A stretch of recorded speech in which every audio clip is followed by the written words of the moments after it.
All right, Nana. Good afternoon. You guys have had lunch or what? Had your lunch? Where is the energy then? Good afternoon. Good, good, good. All right, Nana. So the next chapter that we're gonna start right now is what? Activity-based costing. Okay. Before I get to this particular chapter, as I told you, we'll just give you a little bit of background so that you'll be able to follow at least better, and then we'll move on. Clear? Hello. I want response in the class. Anyway, you guys have had lunch, right? तो फिर क्या problem है, right? You get it? Anyway, the number is so few in the class, I'll be maintaining almost face-to-face contact. Yeah? So once I see the expressions, I'll be able to understand based on my experience what you guys are going through. Is that clear? You get it? So you got to respond in the class. Ready? All right, fantastic. Now, okay, before we get to this chapter, first of all, tell me, what is the chapter name? Activity-based costing or ABC costing. Okay. Now, before we get to this chapter, let's rewind a bit. See, we know that if at all you have to manufacture any product, okay, you want to manufacture any product and sell it, the basic rule is that you should know your selling price, correct? Yes? Do I need to tell you what is selling price? No, right? You know that, right? Okay, fantastic. Now, so see, when it comes to selling price, there are two types of market basically. One is a market where you as a company, you have the independence to fix the selling price. Okay. Another market is where you don't have any sort of independence or power to fix the selling price. Instead, you'll be accepting the selling price that is being fixed in the market. You got the point? Probably you'll have lots of competition, oligopoly kind of a market. So therefore, in those kind of markets, you will accept the selling price. So there are two types of market. One, where you have the power to fix the selling price. Two, where you have to accept the selling price. Now, we are talking about the market where you have the power to fix the selling price. Is that clear? Now, so if I have to manufacture and sell, in simple words, if I have to do business, definitely I need to fix my selling price. That's clear. Now the question is, how will you fix your selling price? Pretty simple. You will have some cost. Okay. For that, you need to add what? Profit markup, and eventually you will fix the selling price and then you will sell the product. Correct? Basics. Now, to do this, first of all, you should know what is your total cost. Correct? To be very precise, total cost per unit. Okay. Now, this total cost is made up of two elements.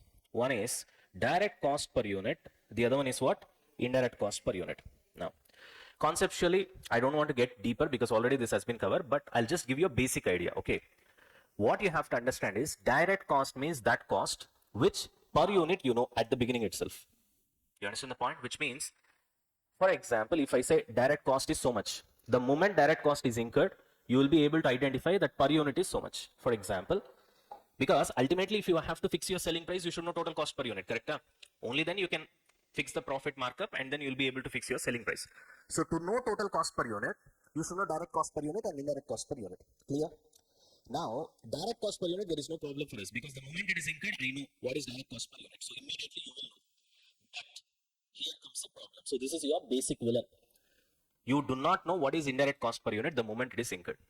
Are you able to understand? To give you a perspective, for example, under direct cost, we get material, we get labor, okay, right? Say for example, if you are manufacturing this furniture, okay, the moment material cost is incurred, which is wood, the moment it is incurred, you can easily say for one particular bench, what is the wood cost? You get the point? You can say it quite a bit easily. But suppose you are paying supervisor's salary. And what supervisor does basically, he just supervises all the work that is happening inside the factory, isn't it? Now, when some hundreds of benches are manufactured, hundreds of chairs are manufactured, hundreds of podiums are manufactured, can you say supervisor cost per unit of bench is so much? It's very difficult. It's not impossible. Please try to understand. It's not impossible. Eventually, you'll find it. But can you say on the face of it? I mean to say immediately. Can I say that? No. So therefore, the problem what you have to understand is, I can easily find out this is easily available. What is easily available? Direct cost per unit. Indirect cost per unit is not available. Am I clear? This is clear? Right. That is why we have a separate chapter called overheads. Okay. What is this overheads? Other name for indirect cost. Indirect cost can also be called as what? Overheads. There are two names. Direct cost can also be called as prime cost. Indirect cost can also be called as overheads. So because I don't know what's my indirect cost per unit, or I don't know what is my overhead cost per unit, to find that out, I have a separate chapter. Is it clear? So there is a chapter called overheads where the ultimate purpose of the chapter is to find overhead cost per unit. In other words, the purpose of the chapter is to find out indirect cost per unit. Clear? Once I know indirect cost per unit, anyway direct cost per unit I know. You just add it, you get your total cost, you add profit, you get your selling price, you do your business. Am I clear? Right? Now, overheads chapter is already done. So that is not necessary for us. Now, what is necessary for us is this ABC, whatever the chapter that we are going to see right now. What is ABC full form? Activity based costing is linked to this concept only. What concept? Overheads. How, sir? How, sir means, see, in this particular overheads chapter, we do so many things. What are all the things that we have done? That's past. Let's not dwell deep into that. We do so many things ultimately to find overhead cost per unit. Clear? Right? And then we add it to direct cost per unit. We get total cost per unit. We fix the profit margin. We fix the selling price. Ho gaya. But this particular methodology was working out 20 years back. When I say 20 years back, I'm talking about, let's say, before globalization. Let's put it that way. At the time, the market is not that competitive. Are you able to get me? And because the market is not competitive, what used to happen is, suppose total cost per unit is 100 rupees. Say for example, your direct cost used to be generally greater than or equals to 90%. Your indirect cost used to be less than or equals to 10%. Get the point? Usually, this is the scenario.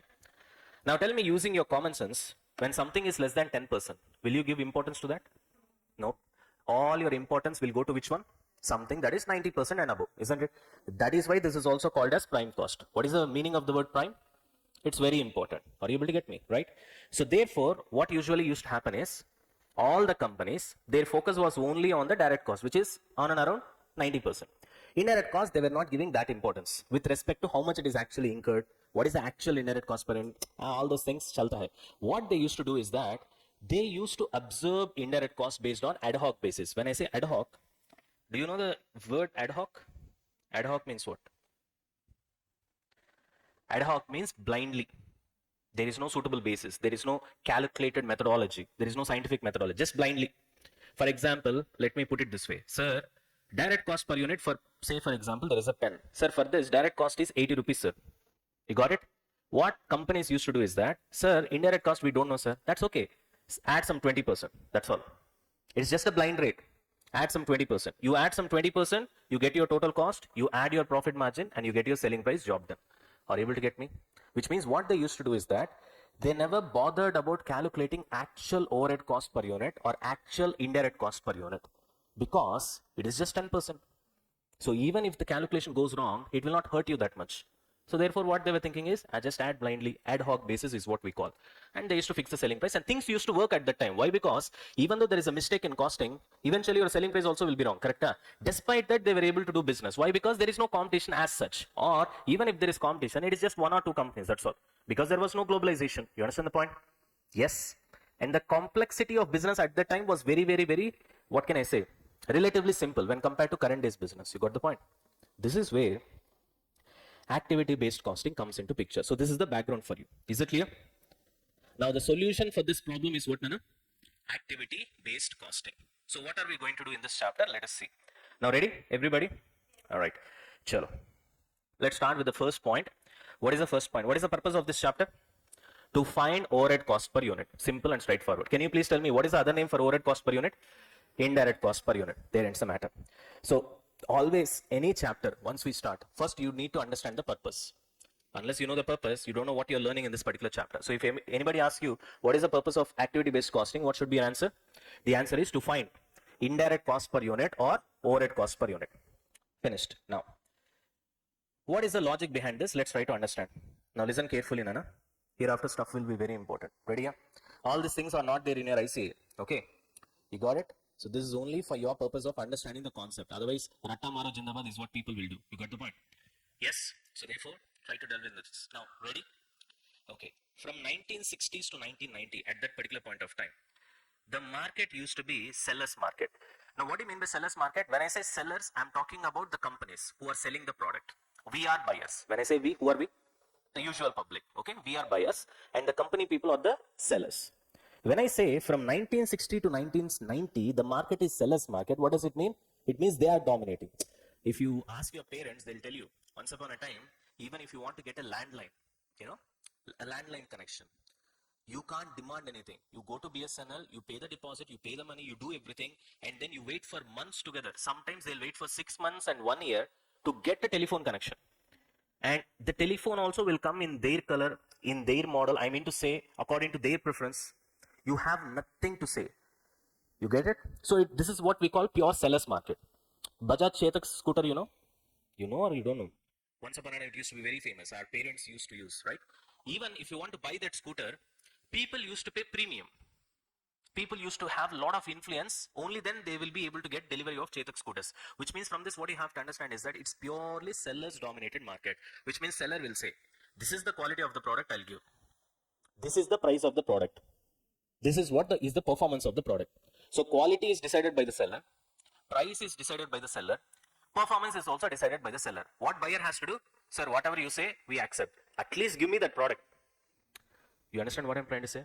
Clear? So that is what you mean by seller's market, which means sellers is the dominating factor over here. They have dominated, right? And there were no multinational companies at that particular point of time. I'm talking about pre-globalization era, okay? Right. Therefore, in those times, if total cost per unit is 100 rupees per unit, direct cost used to be greater than or equals to 90%. Now remember, when I say something, I say in general scenario, always there will be exceptions. Are you able to understand? Which means suppose there are 100 companies. In 95 companies, this will be the scenario where direct cost will be more than 90%. Clear? Indirect cost will be less than 10%.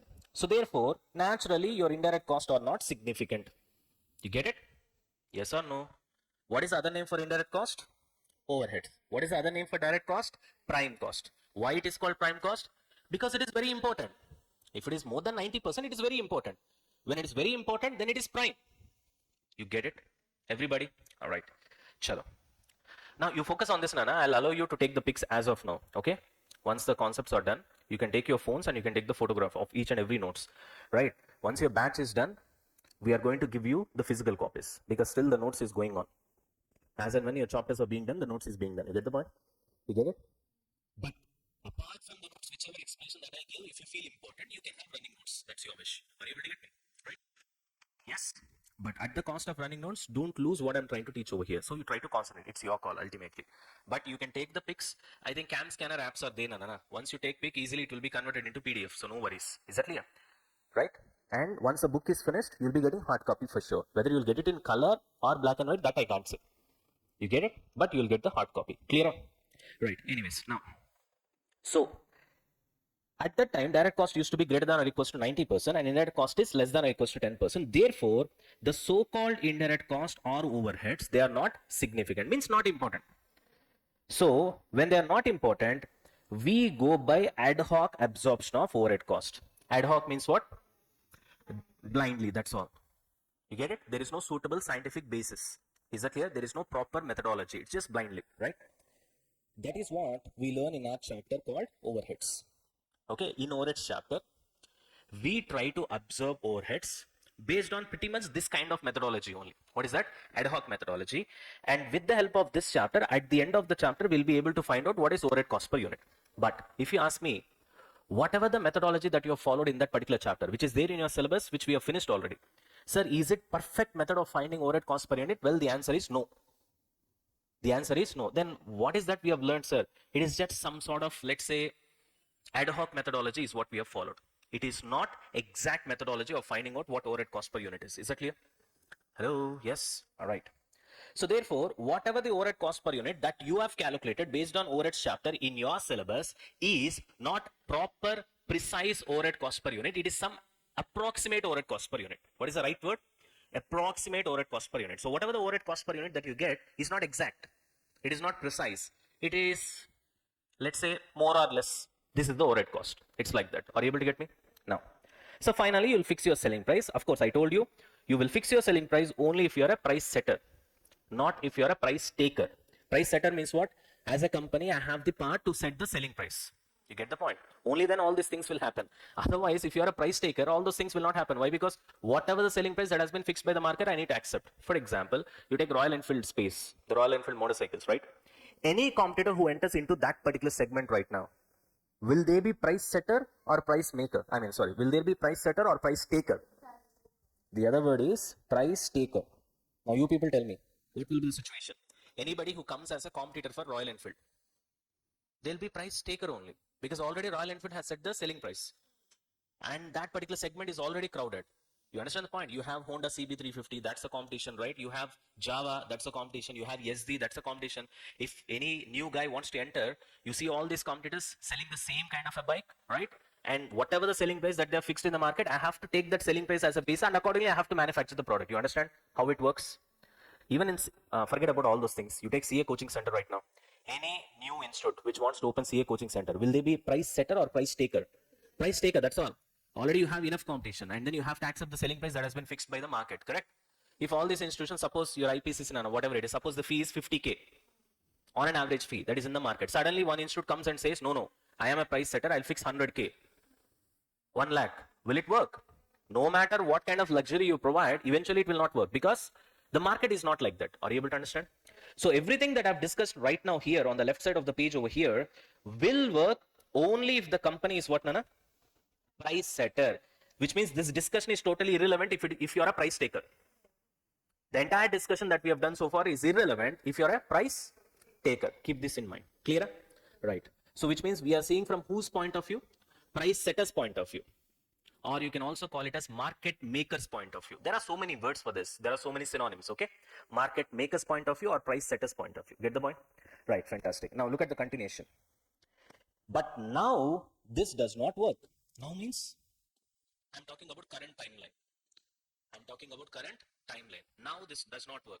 Can you tell me what is the reason, Anna? Why it does not work right now? Because you have two reasons over here. I gave you all the reasons here, right? What are the two reasons?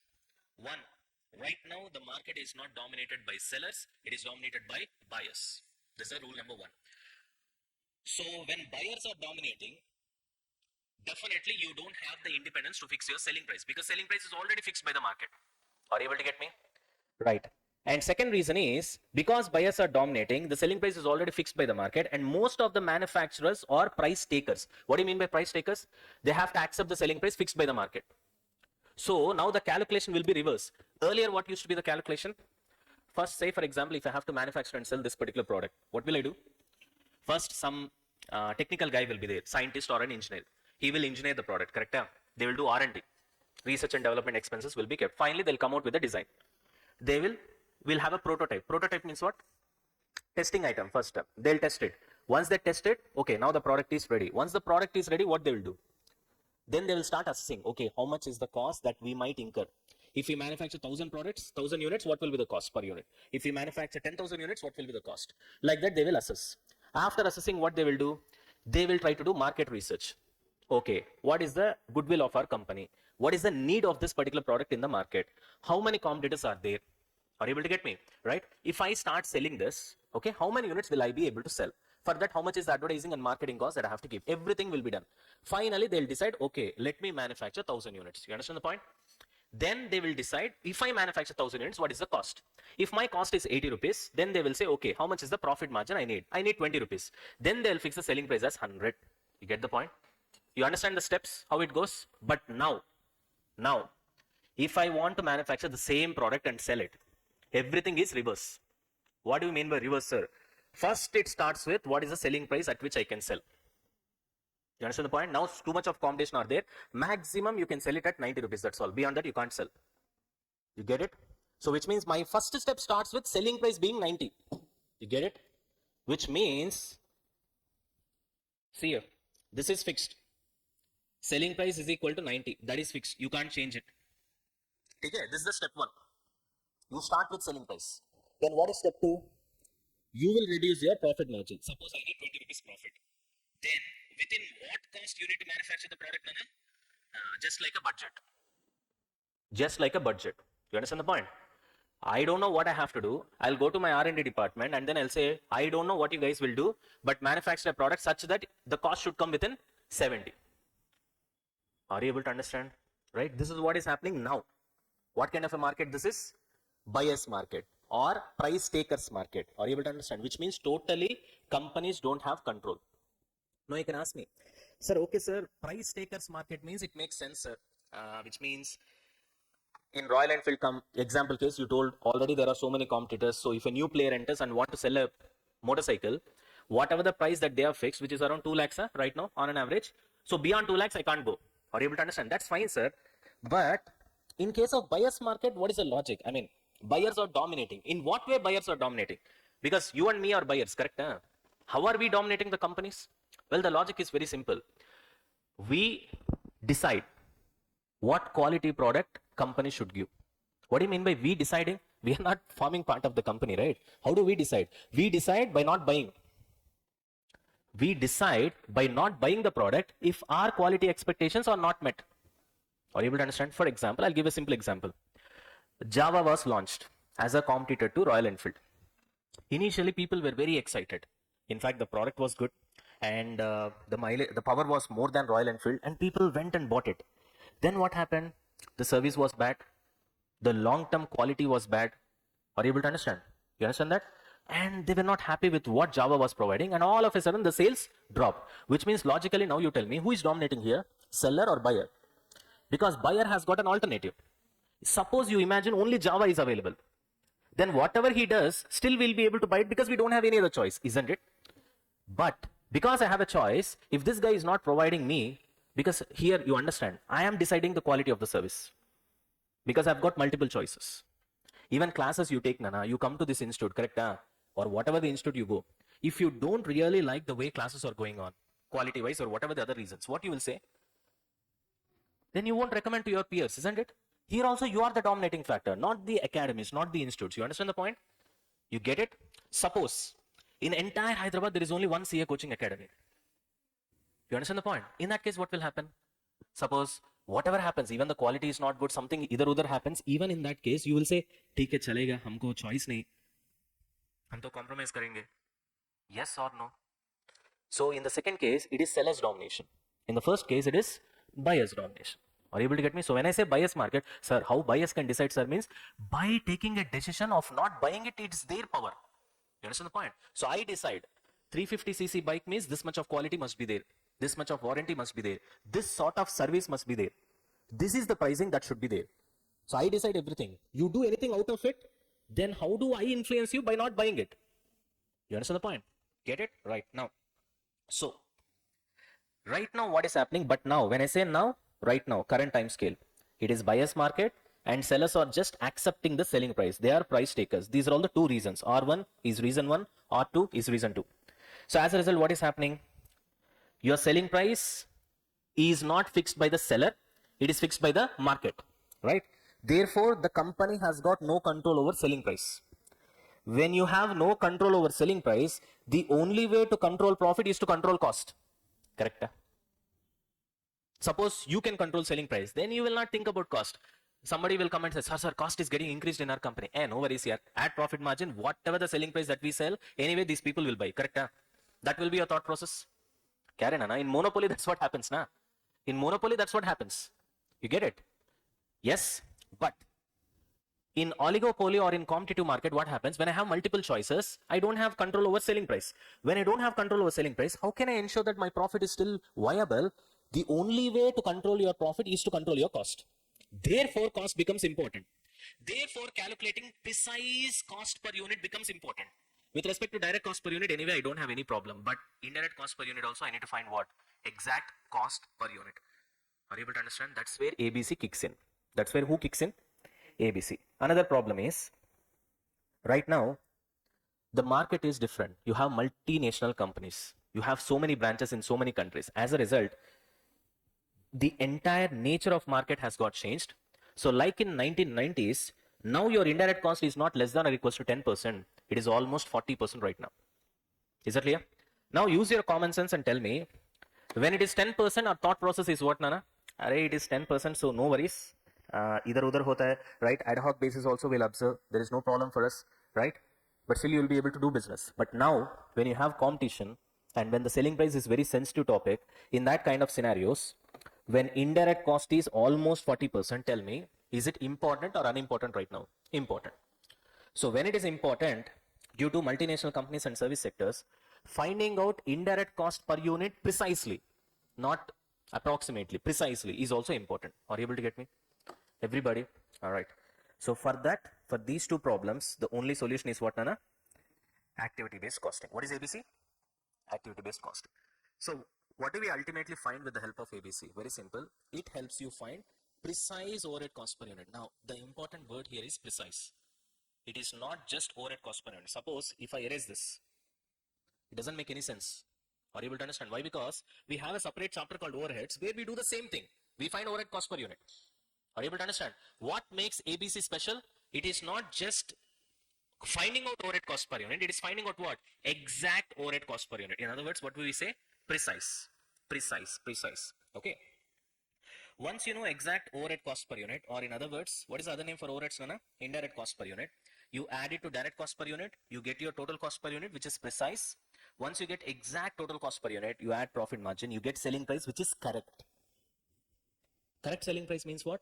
Neither your product is overpriced nor your product is underpriced. That is very important. Are you able to understand? Especially when you're at competition. Because if you don't price your product correctly, then what will happen? By default, you'll be thrown out of the market. Are you able to understand? Because your competitor would have priced it correctly. Then you're out of the market. You got the point? Right. You get it? Now this is the background. Still we haven't entered the chapter. What I've told you so far is only the background. In the sense, what I've told you is, why do we need a chapter called ABC, which is activity-based costing? Are you able to understand? Right? So let's have a summary. What did we see so far? We have seen that once upon a time, it used to be seller's domination, and the competition also was not that much. There are one or two companies, and as a result, and also at that time, your indirect cost used to be only 10%. So at that time, I was following an old methodology of finding indirect cost per unit, which is ad hoc methodology. It used to work. Are you able to understand? But now everything has got changed. First, the business have become complicated. As a result, your indirect cost, which used to be 10%, has now become how much? 40%. And once upon a time, it used to be seller's market. Now it is what, Nana? Buyer's market. Because of all these changes, now it is important for me to find exact overhead cost per unit. And who helps me find exact overhead cost per unit? A chapter called ABC, and that is called as activity-based costing system. Are you able to understand? Now, never ever give an answer saying that, what is the purpose of ABC means? Sir, to find overhead cost per unit. Don't say that. To find precise overhead cost per unit, exact overhead cost per unit. That is very, very, very important. Because if you answer to find overhead cost per unit, then that answer becomes answer for overheads chapter. You got it? You answer precise overhead cost per unit we need to find, and that becomes answer for what?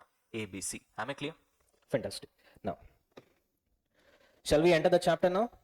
Right? Now we are entering the chapter officially. Now, see here. What is ABC? Right. Now, little bit, I'll try to recollect your overheads chapter, which you have already done. Okay. What is that? Now, see here. How will you find overhead cost per unit? Nana, overheads means what, Nana? Indirect cost.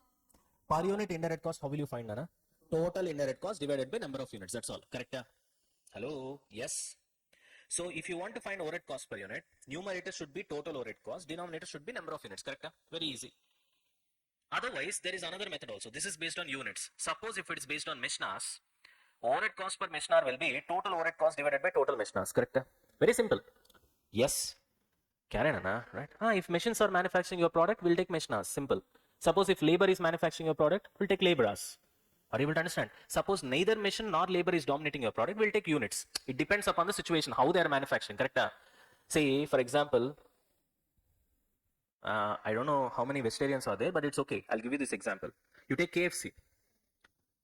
You got it? In KFC, suppose for KFC, if you're trying to find overhead cost per unit, what you will use, meshnas or laborers? KFC. You know how it gets manufactured. I mean, food gets manufactured in KFC, correct? Arey, kitchen is visible now, yeah, in KFC and McDonald's, even in Domino's for that matter, correct? You tell me, what do you see there? It's dominated by labor or machines? In KFC, you have been to our local hotels, right? Dosa or whatever it is, idli, whatever it is. There it is dominated by what? Machines or labor? Labor. In KFCs and McDonald's, it's dominated by what? Machines. Machines predominantly. There everything is decided by machines. Preset temperature is there. Everything is decided by machines, correct? There you will use which method? Meshnas basically, because machine is dominating. In our hotels, that is the reason, Nana, you see in our hotels, once you go, how much is the menu card? It goes around 5 to 10 pages, isn't it? Obviously, right? Whereas if you go to KFC and all these places, your menu card will be what? Hardly 5 to 10 items. Are you able to get me, right? That's the case. Pretty simple. So, whichever the way of methodology that you are following decides I mean, it is dependent on the way you are manufacturing a particular product. If I use more machines, then it will be machine dominated. If I use more labors, then it will be labor dominated. You got the point? Pretty simple. Now, anyways, now see here. So if it is based on mesh hours, then your overhead cost per mesh hour will be total overhead cost divided by total mesh hours, right? If it is based on units, then overhead cost per unit will be total overhead cost divided by total number of units. Pretty simple. Now let's take some example. Suppose overhead cost is 1,20,000 and your mesh hours is 10,000. You got it? Then your mesh hour rate will be how much? 12 rupees per mesh hour. What do you mean by this? It means if any product spends 1 hour in that particular machine, it will cost us 12 rupees. That is the logic. You got it? If any product spends 1 hour in that particular machine, it will cost us 12 rupees. That is the logic. Suppose there are 3 products, A, B and C. Okay. A has spent 2 hours in the machine. B has spent 3 hours in the machine. C has spent 1 hour in the machine. For each hour, the cost is 12 rupees, correct? Then naturally, what will be the cost? 2 into 12, because for 1 hour it is 12, 2 hours it will be 24. 3 hours it will be 36, 1 hour it will be 12, correct? So that's how you calculate overhead cost per unit. You add the net cost per unit, you get your total cost.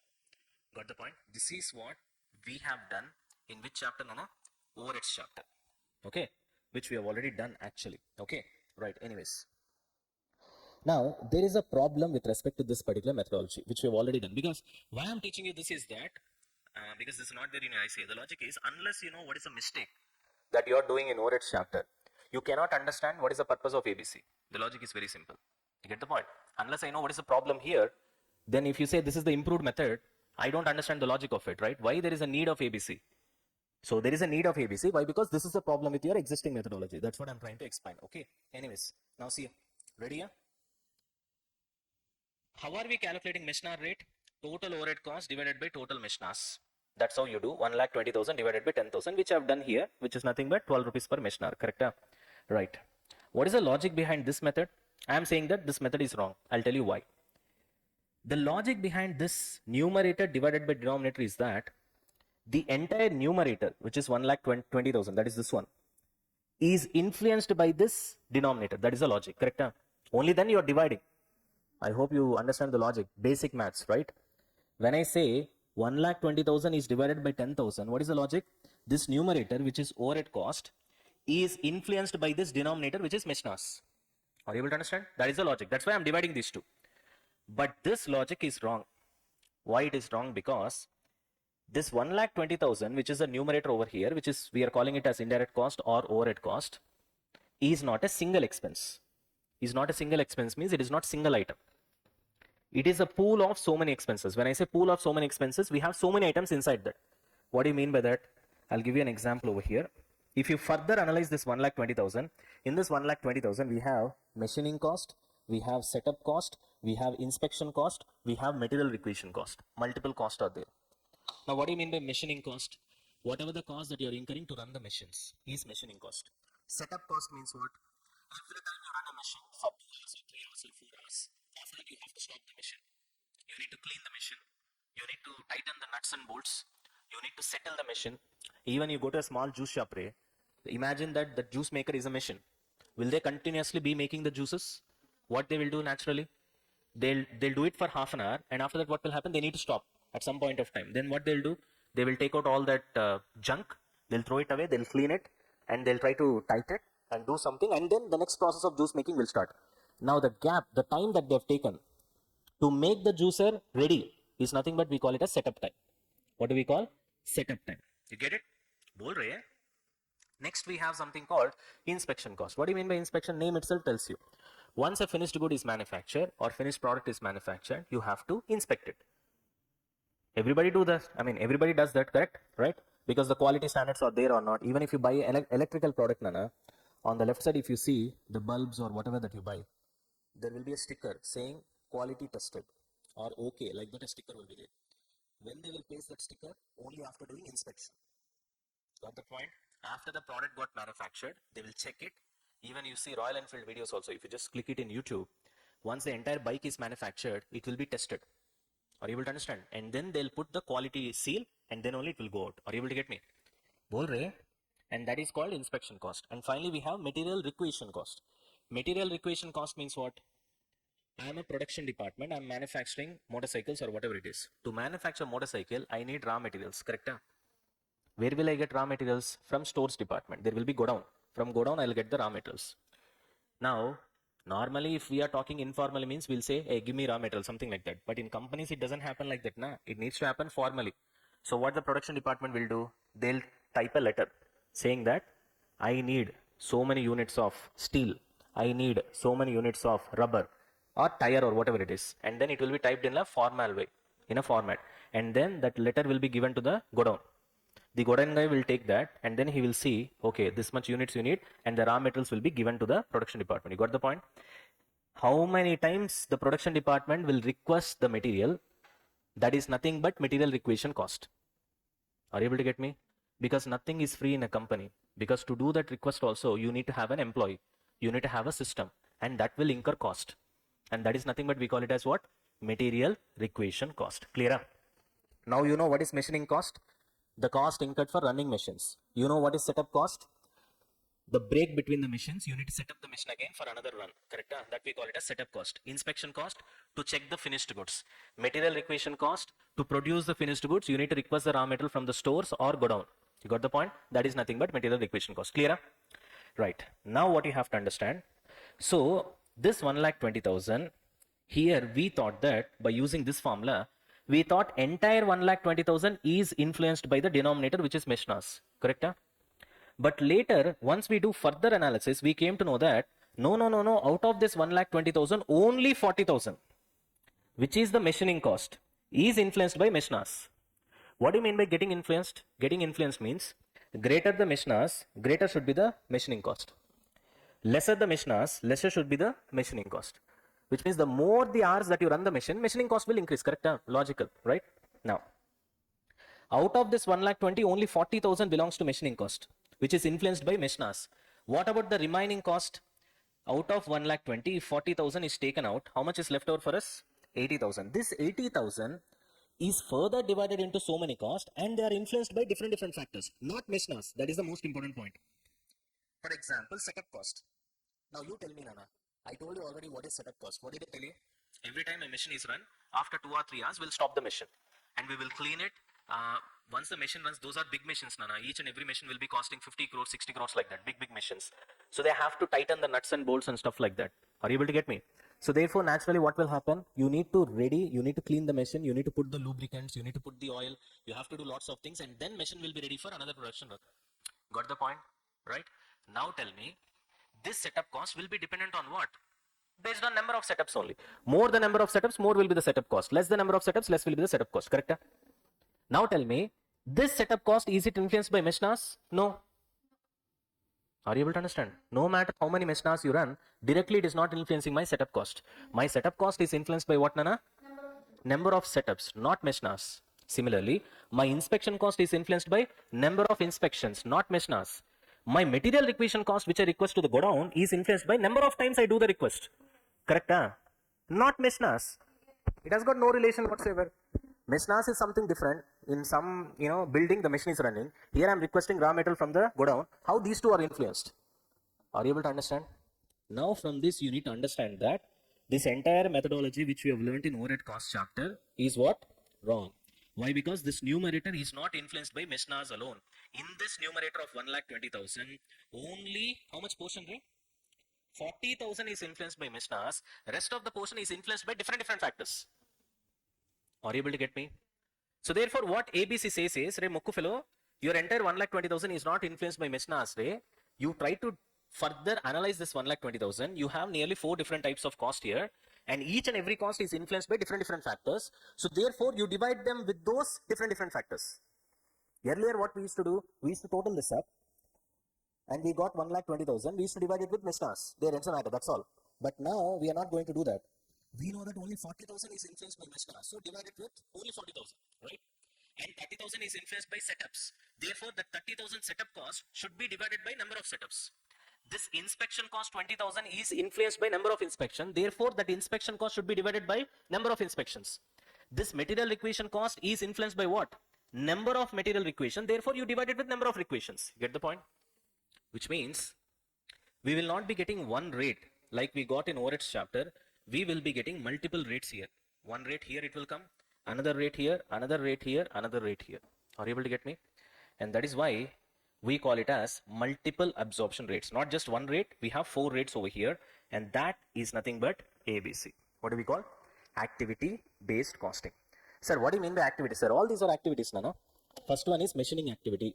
Second one is setup activity. Third one is what? Inspection activity. Fourth one is what, Nana? Material acquisition activity. Activity is a kind of work that you do. Are you able to understand? Suppose you come to class and you listen. Listening to class is an activity. Teaching a class is an activity. Having lunch is an activity, isn't it? So whatever a particular work which has got importance, which you do, is an activity. You got the point? Activity based costing means I give importance to the individual activity that is happening inside a company. Are you able to understand?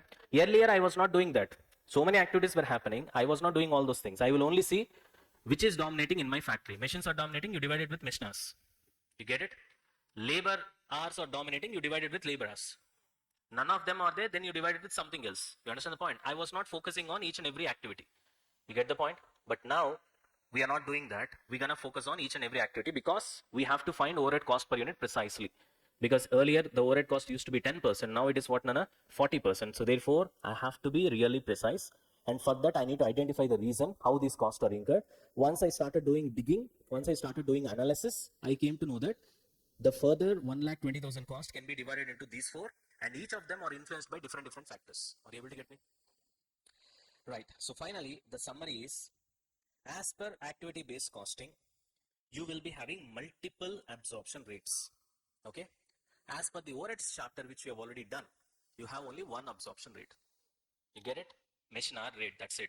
Or labor hour rate, that's it. Only one rate.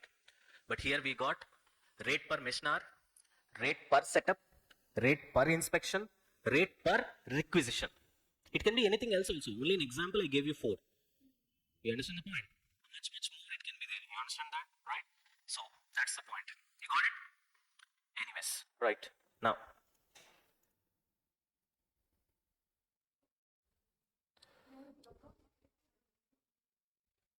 all right, guys. Shall we? All right. Chalo now. Okay, Nana. So finally, after so much of discussion, what is the finally summary that we have come across? The summary is, as per your overhead chapter, we had single overhead absorption rate, one single rate, right? Whereas as per activity based costing, we have multiple absorption rates, or it can also be called as rates of recovery, whatever it is. Okay, right? So that's the final summary. Now, let's move on. Here I gave you some other reasons why we need ABC. This is the predominant reason. Okay, main reason is this one. Already we know why we need ABC. Apart from that, we're gonna see some ancillary reasons also, other reasons. Right, let's have a look into that. Ready? Okay, let's look at the first one. Increase in overhead cost due to automation. I told you now, earlier overhead cost used to be 10%. Correct? You remember that? It used to be 10%. But I told you over a period of time it got increased to how much, Nana? 40%. Now in service sector it is as high as 50% also. In service sector, not in manufacturing sector. Okay. Why did it increase like anything? Because of automation. Automation is one of the reasons. Automation, globalization, multiple branches, multiple nations, all these are reasons. Okay, next. So because of this, what has happened? Your overhead cost has got increased from 10% to 40%.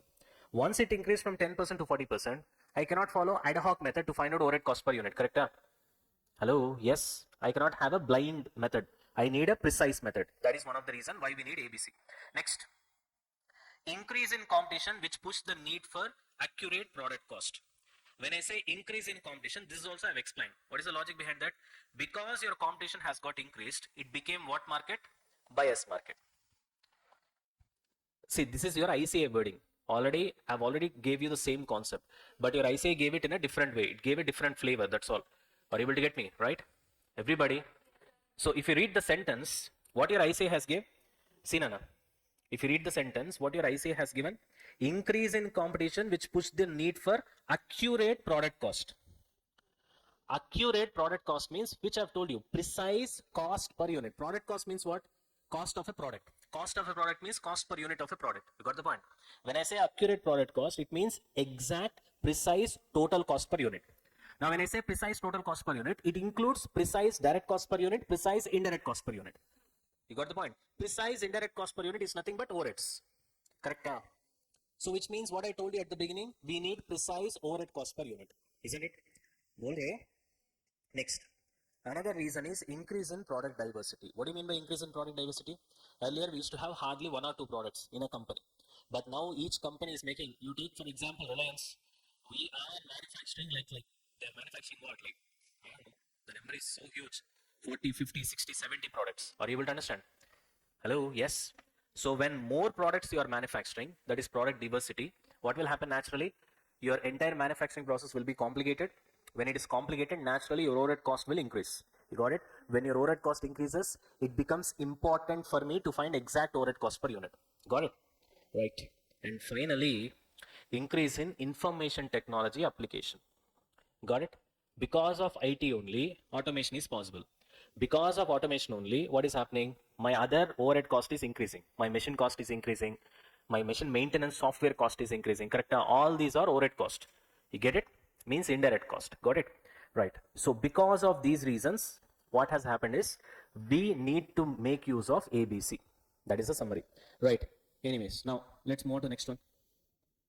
The next question is, okay, sir, everything is fine. Where ABC is most useful? Now you might be thinking, sir, ABC has got so many advantages now. Because ultimately, because of activity-based costing, we'll be able to find exact overhead cost per unit, correct? So in that case, every company can adopt ABC. No, it's not all good. ABC is very costly to implement. You understand the point? Very, very costly to implement. So all these small and medium enterprises, mostly they will not implement ABC. You get the point? Mostly it will be implemented by multinational companies or listed companies. You know what is listed company? A company which is listed in the stock market. So therefore, apart from those companies, in small companies, you can't see ABC. You get the point? Everybody, right? Because it's costly to implement, costly to maintain also. You know how much these guys will charge. That's why I'm telling you, even you can consider this as a career also. Unfortunately, in our CA final right now, costing has been taken out in your CA final, but that's one of the stupidest decisions anybody can take. But our ICA is like that only. They specialize in stupidity. Now, the point is, yeah, I'm doing it on camera. Doesn't matter for me. Right, anyway, fact is a fact. Now, the point is, what I'm trying to say is that management consultancy is a phenomenal career after your professional qualification. You understand the point? When I say management consultancy, I'm talking about these kind of projects where you cannot straight away start practice in management consultancy like you do it in case of taxes and stuff like that. Initially, you have to get inside a industry, but you have to get inside product based companies like manufacturing companies like ITC or Ashok Leyland or something like that. Purely product based companies. You do good work there. You ensure that you create good circle in LinkedIn and stuff like that. After 5 years or 10 years in the industry, or at least let's say 5 years, let's say you are really good, you leave the industry, you come out, and with the help of your contacts, you start something called management consultancy. You get it? Now, what you do in management consultancy is the companies will approach you for management problems. For example, a toothpaste company will approach you. This is what is the problem that I'm facing. This is my product. You know, this is the situation. How can I improve my sales or something like that? So you try to get into a contract with them, right? Saying that, okay, this is the kind of solution that I'll provide. If it works, this much your sales or turnover will increase. If that is the case, out of this much percentage is my income, my remuneration. Or a company will approach you. They will say that we want to implement ABC. We have grown in number right now. Earlier we used to be a small company. Now we are a big company. Now our overheads are very high. So now I want you to implement ABC. So what you will do, you will enter into an agreement with that particular company for implementing ABC and then maintaining ABC as well. You will be charging, it can go way above 5 crores, 10 crores and stuff like that. Are you able to understand? Which is, you can't even compare with your traditional practice. You get it? So that's the kind of, what can I say, the scope you have got with respect to what? This costing area. You get it? But many people, they don't understand, but it's okay. That too, when it comes to our country, because the future right now, we are concentrating more on manufacturing companies, isn't it? So, and moreover, everybody knows that the best way to start your career is to start your job in a manufacturing company, not in a service sector. Everybody knows this. If you ask your seniors also, they'll advise you the same, unless he's a Mukku senior. Okay, right? So that's the thing.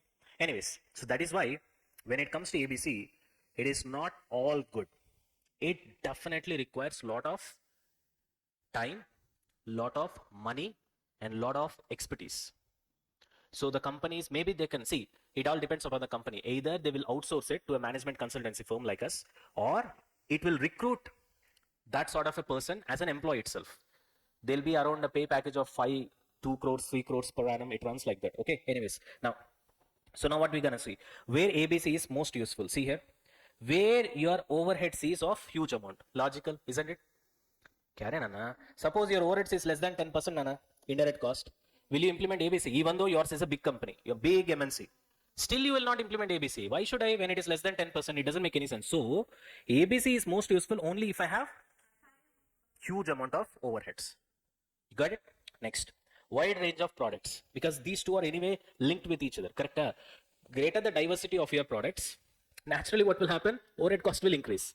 You understand the point? Again, you need ABC because overhead cost has got increased. Next, presence of non-volume related activities. This is very, very, very important. Your ICA Mukku fellow, what he has done is that he has just gave you that word, presence of non-volume related activities, and he has left it. That's all. Are you able to understand? Now we have to dig it further. Otherwise, you will not understand what that wording is. So what is the wording here? Non-volume related activities. Okay, let's try to understand. That's why I've given here, explained further. Let's have a look into that. Okay, now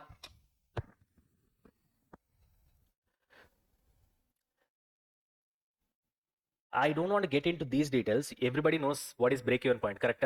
Marginal costing chapter is done. For few people who has not done, you take it in a lighter sense. Okay, you know what is break-even point? What is that? Fixed cost divided by contribution per unit. We all know, right? Sure.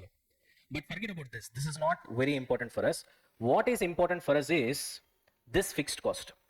See, if you look at your basics, when it comes to cost, majorly there are two types of cost. One is variable cost. The other one is what? Fixed cost.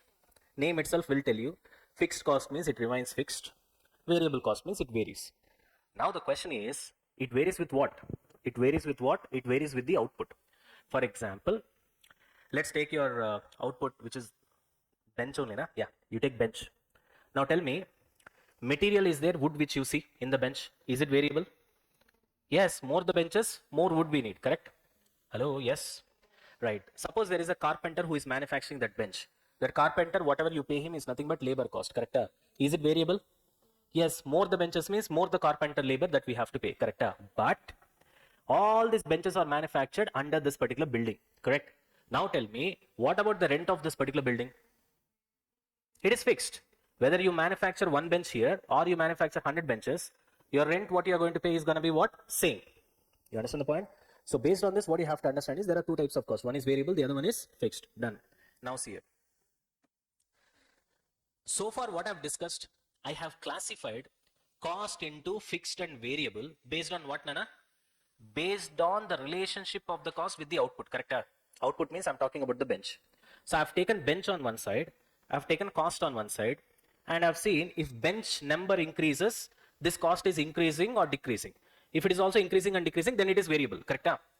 With respect to bench, if it is not increasing or decreasing, then it becomes fixed, correct? For example, rent, no matter how many benches you manufacture, rent becomes same. I mean, rent remains same, correct? Therefore, it is fixed. Suppose there is a supervisor who is supervising the entire work here. Irrespective of number of benches manufactured, supervisor's salary will be fixed only. Correct? Whereas carpenter's salary will vary. More the benches, more the carpenter's fee. Correct? Wood will vary. More the benches, more the wood. That steel, iron will vary. More the benches, more the iron. Correct? More the benches, more nuts and bolts. Correct? Yes. Now concentrate. Now for that, continuation will be here. Now listen carefully. So which means what we have done is, we try to classify a particular cost as variable or fixed purely based on output. Correct? Output means what? Finished product. What is finished product here? Bench. That's all. We did not think about anything else. If something varies with bench, it is variable cost. If something does not vary with bench, it is fixed cost. Supervisor salary, fixed cost. Rent, fixed cost. Wood, variable cost. Iron, variable cost. Correct? But what I'm trying to say is, that particular classification of fixed cost is wrong. What you're doing based on variability with output only, you're doing. You are taking a cost, you are seeing whether it is varies with the output or not. Output is nothing but bench. And if it varies with the output, we call it as variable cost. If it doesn't vary with the output, we call it as fixed cost. Correct? I say this sort of classification is wrong. Why it is wrong? See here. See, The whole thing, it is not there in your ICA. So carefully try to understand, because only this wording is given. Which word is given? Presence of non-volume related activities. That's all. Only that word is given. To explain that only I'm doing all these things. Okay. Now listen carefully. Why? Just because a particular cost does not vary with the output does not make it a fixed cost. Do you understand the sentence? Again, I'll repeat. Just because a particular cost does not vary with the output doesn't make it a fixed cost. Which means I take a particular cost, I see how it is behaving with output. If output is changing, if this does not change, automatically I decide that this is a fixed cost. That's all. Are you able to understand? Now what I'm trying to say is that just because this cost is not varying with respect to output, which means this is fixed and output is changing, you cannot come to a conclusion that this is fixed cost, because this can vary with something else now. Are you able to understand? Nana, this is very important, Nana. So listen carefully. Okay? What I'm trying to say, what did I say? You take a particular cost, you compare that with the output, that is changing, this is not changing, fixed cost. How can you say that? Because this is not changing with respect to output. Okay, I agree. But this can change with something else now. Are you able to understand? That is what I'm trying to say here. Just because a particular cost does not vary with the output does not make it a fixed cost, because in reality what happens is there are so many fixed costs which vary with something else other than the output.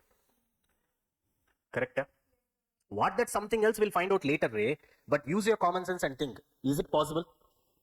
A particular cost which is fixed with respect to change in output, but it may change with respect to something else. Correct? Yes? Alright.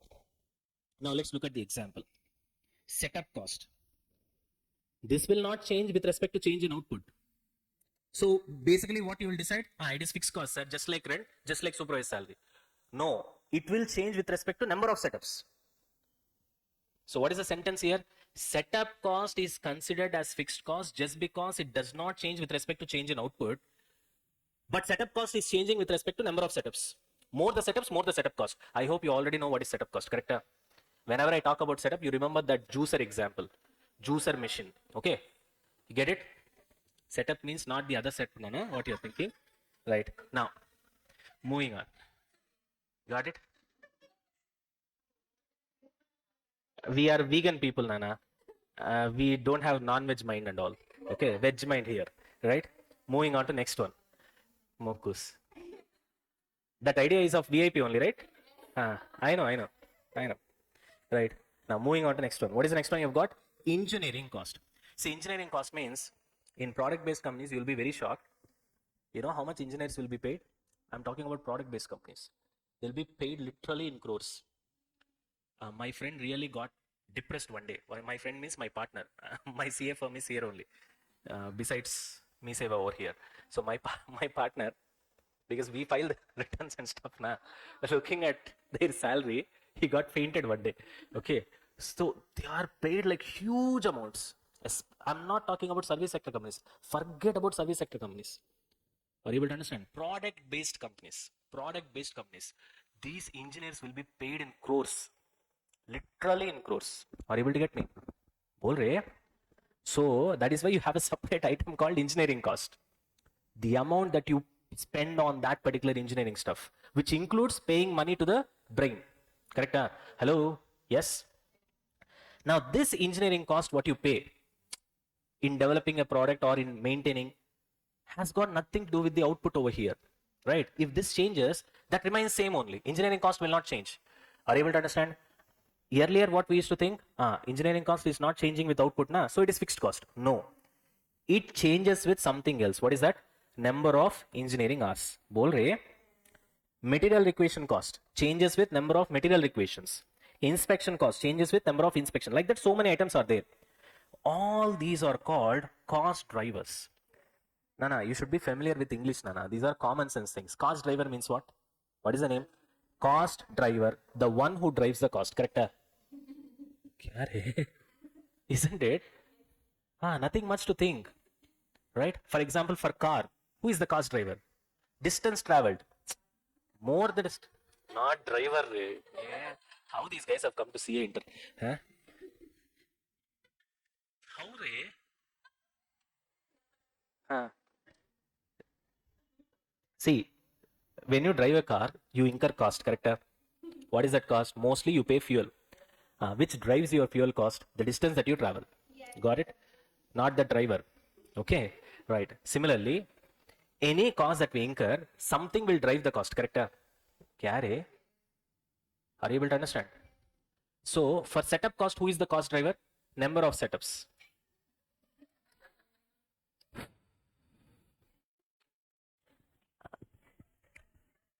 Okay, okay.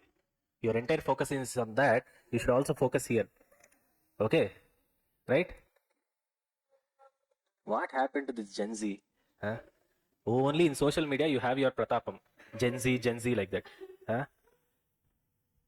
क्या रे चलेंगे आगे चलेंगे या पीछे हाँ हाँ right next engineering cost what is the cost driver engineering hours more the engineering hours spent more you have to pay him money correct similarly material requisition cost who is the cost driver number of requisitions how many times you request raw material from godown that many times you will incur the cost correct hello inspection cost number of inspections how many times you will inspect that many times you will so which means inspection cost is driven by what number of inspections correct so can I say number of inspections is cost driver for inspection cost simple that's why I called it as a cost driver simple you get it all right so like this there are so many examples these are officially referred as non-unit based fixed cost for that one word this much of explanation we need to have these are officially referred as what non-unit based fixed cost now try to decode the wording here what is the wording here non-unit based fixed cost which means these fixed cost does not vary with respect to change in what units but vary with respect to change in something else that's why the naming is like that what is the word non-unit based exactly just a second Nana.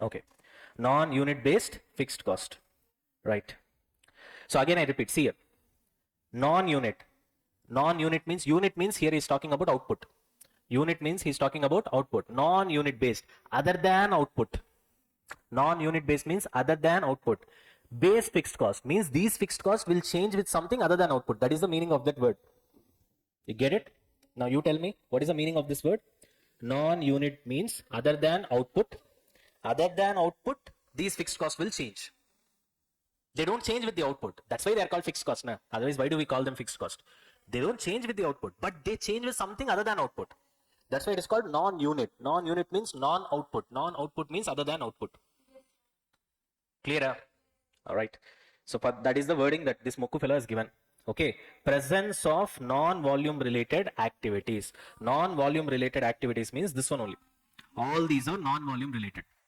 so if these are more in number then definitely what happens you have heavy overhead cost that is the logic when you have heavy overhead cost we need what ABC simple you get the point in other words when I say non-unit based activities non-unit based fixed cost it means that these are all the costs indirectly actually referred as overheads are you able to understand so when these are present naturally the logic is you have heavy overhead cost get it then definitely we need ABC simple got it stiff competition this already so many times I've told you only if there is stiff competition then only you become price taker if there is no competition you will be monopoly you will be price maker na yes in Royal Enfield case example which I told you competition is there that's the reason we are accepting the selling price we means who company here if only Royal Enfield is there what will happen he will be price setter or price maker he will fix the selling price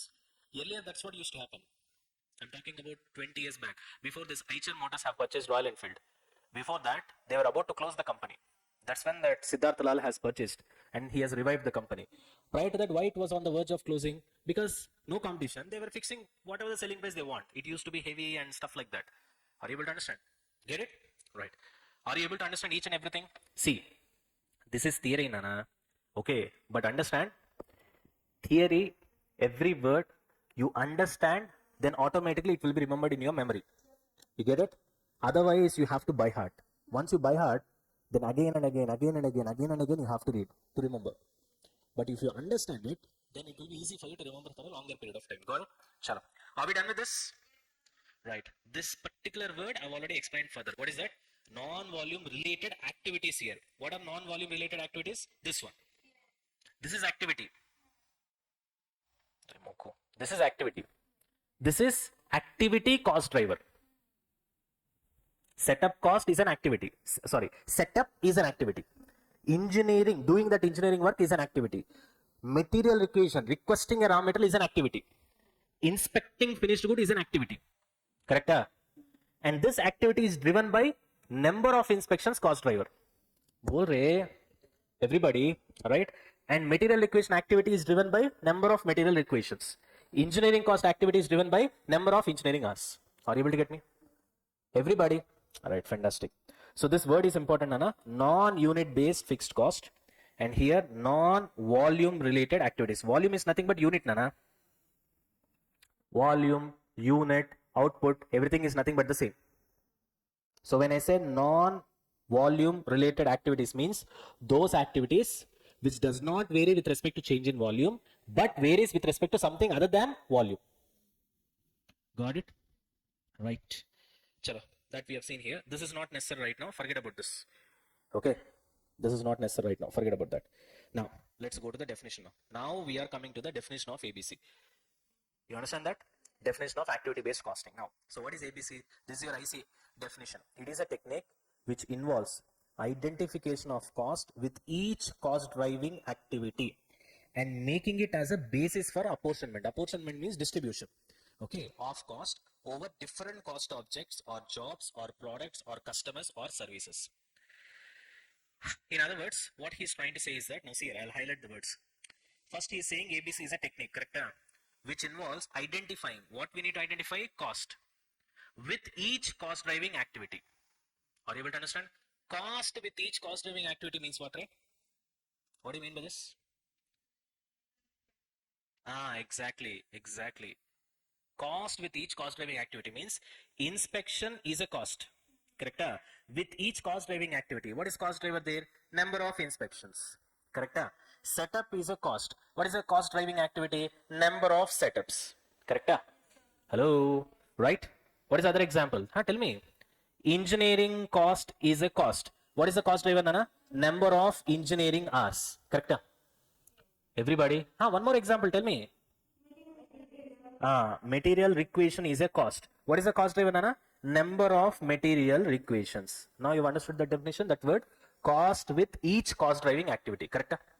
Hello? Right. Now, what is the rest of the definition? Let us see. What about the rest of the definition? And making it as the basis for apportionment of the cost.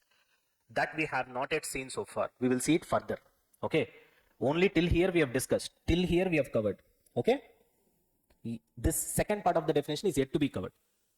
So right now you will not understand. Okay. Bol rahe. Now, but what you need to understand is making it as the basis for apportionment of cost. Apportionment of cost means what? Distributing cost. Okay. Distributing. To whom generally you will distribute? I can distribute to cost object. I can distribute to job. Job means companies will get business in the form of jobs. Job A, job B, job C 103, job CZ 105. They'll have different code names. Are you able to understand? What, Nana? Suppose a particular company comes and gives outsourcing. He says that I need this particular product with this particular specification in 1 month. Then the company will give a tagline. This is job number CZ1, something like that. Are you able to understand? Like that, multiple jobs will be there for companies. Different customers will come and they'll give different requirements. Are you able to understand? So we need to do different jobs. Then what we'll do, we'll take this overhead cost and apportionment means we'll distribute that overhead cost to different jobs on a suitable basis. What is that? We'll see later. Are you able to understand? Products also like that only. You have different finished goods now. You are incurring overheads on a suitable basis. We'll apportion to different products. Apportion means distribute. Same to customers, same to services, whatever it is. It can be anything. It depends upon the problem. Got it? Okay.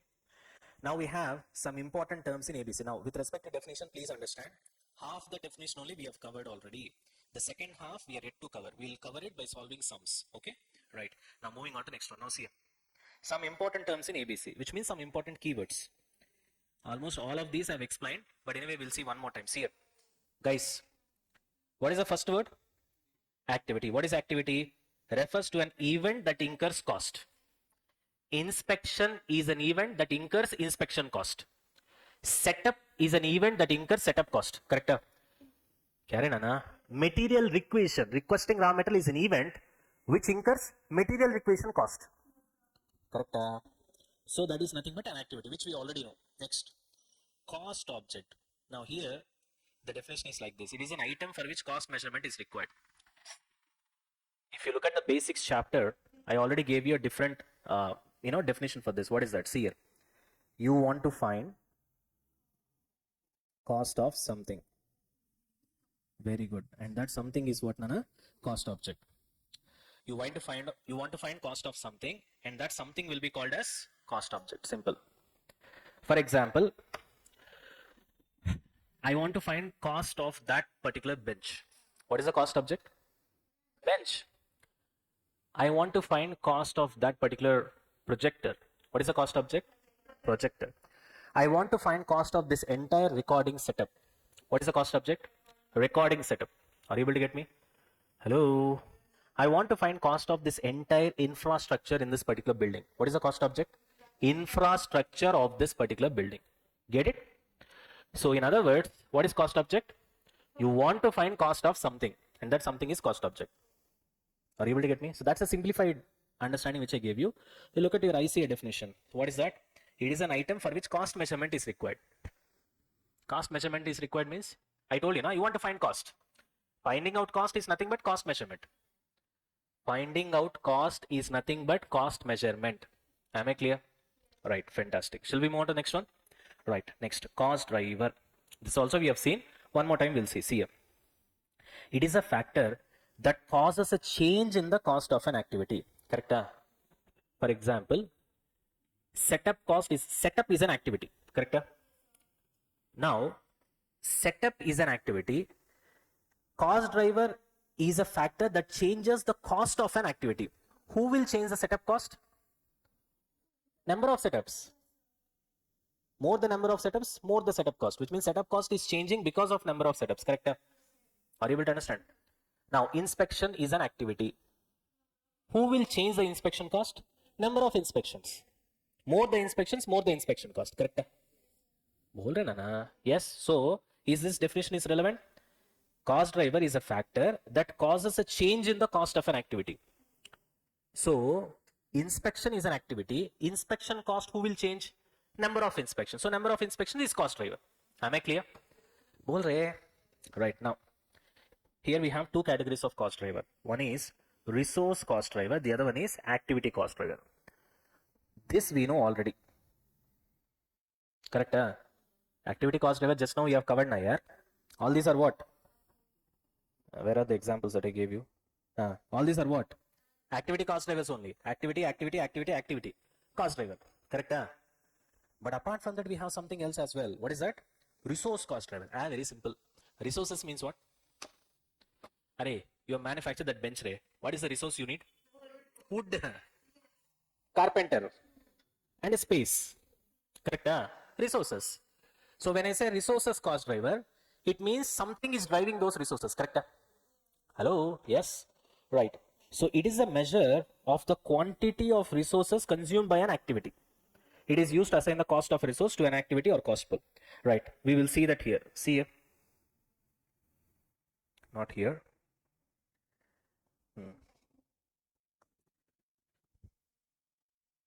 Ready? Yeah? So I've made a separate material for your practical examples. Okay. So here, what is the first topic that I've written here? Resource cost driver versus activity cost driver. Now remember, this entire document, it's only for your understanding. Okay. It is not there in your study material. Am I clear? Is it clear? That's why I've named it separately. What is the name I've given? Practical examples for CA inter costing. I'm very clear with this. This has got nothing to do with your ICA. It's only for your understanding. Okay. So what is the first topic that I've put here? Resource cost driver versus activity cost driver. Only to give you clarity, because many times what happens is that student gets confused between these two. Now you already know what is activity cost driver. Once you already know what is activity cost driver, let's get into what is resource cost driver. Then we will see what is the difference between them, so that we should be able to identify. Got it? Now, resource cost driver means It refers to factors or variables that cause the cost of a resource. For example, labor, equipment, materials to be incurred. You got the point? Karen, Anna? Right. We'll look at the example so that you'll be able to understand. See here. Suppose a company uses machineries to produce a product. Okay? It's using machine. The cost driver for the resource could be what, Nana? Machineries. Who is the resource here? Machine. What is the cost driver for the resource? Machineries. Are you able to understand the difference? Machine is a resource. Setup is not a resource. Setup is an activity. Material is a resource. Okay. Inspection is not a resource. Inspection is an activity. Are you able to understand the difference between resource and activity? Right? Resource means by using that we'll manufacture the finished good. Activity is something different. Got the point? Right. Is this clear? Hello? Yes? Right. Activity cost driver we need not see because we already know what is activity cost driver. My focus is only on what, Nana? Resource cost driver. Is that clear? Guys, now, labor hours. Is it a resource cost driver? Labor hours. Is it a resource cost driver? Yes, for labor cost. Because labor is a resource. With that only you're manufacturing now. You get it? Setup is not a resource. Inspection is not a resource. Number of engineering hours is not a resource. Engineering cost is not a resource. Material requisition cost is not a resource. Are you able to understand the difference? Material is a resource. Labor hours is a resource. Machine hours is a resource. Of course, machine is a resource. Machine hours is cost driver. Labor is a resource. Labor hours is cost driver. Are you able to get me? Everybody?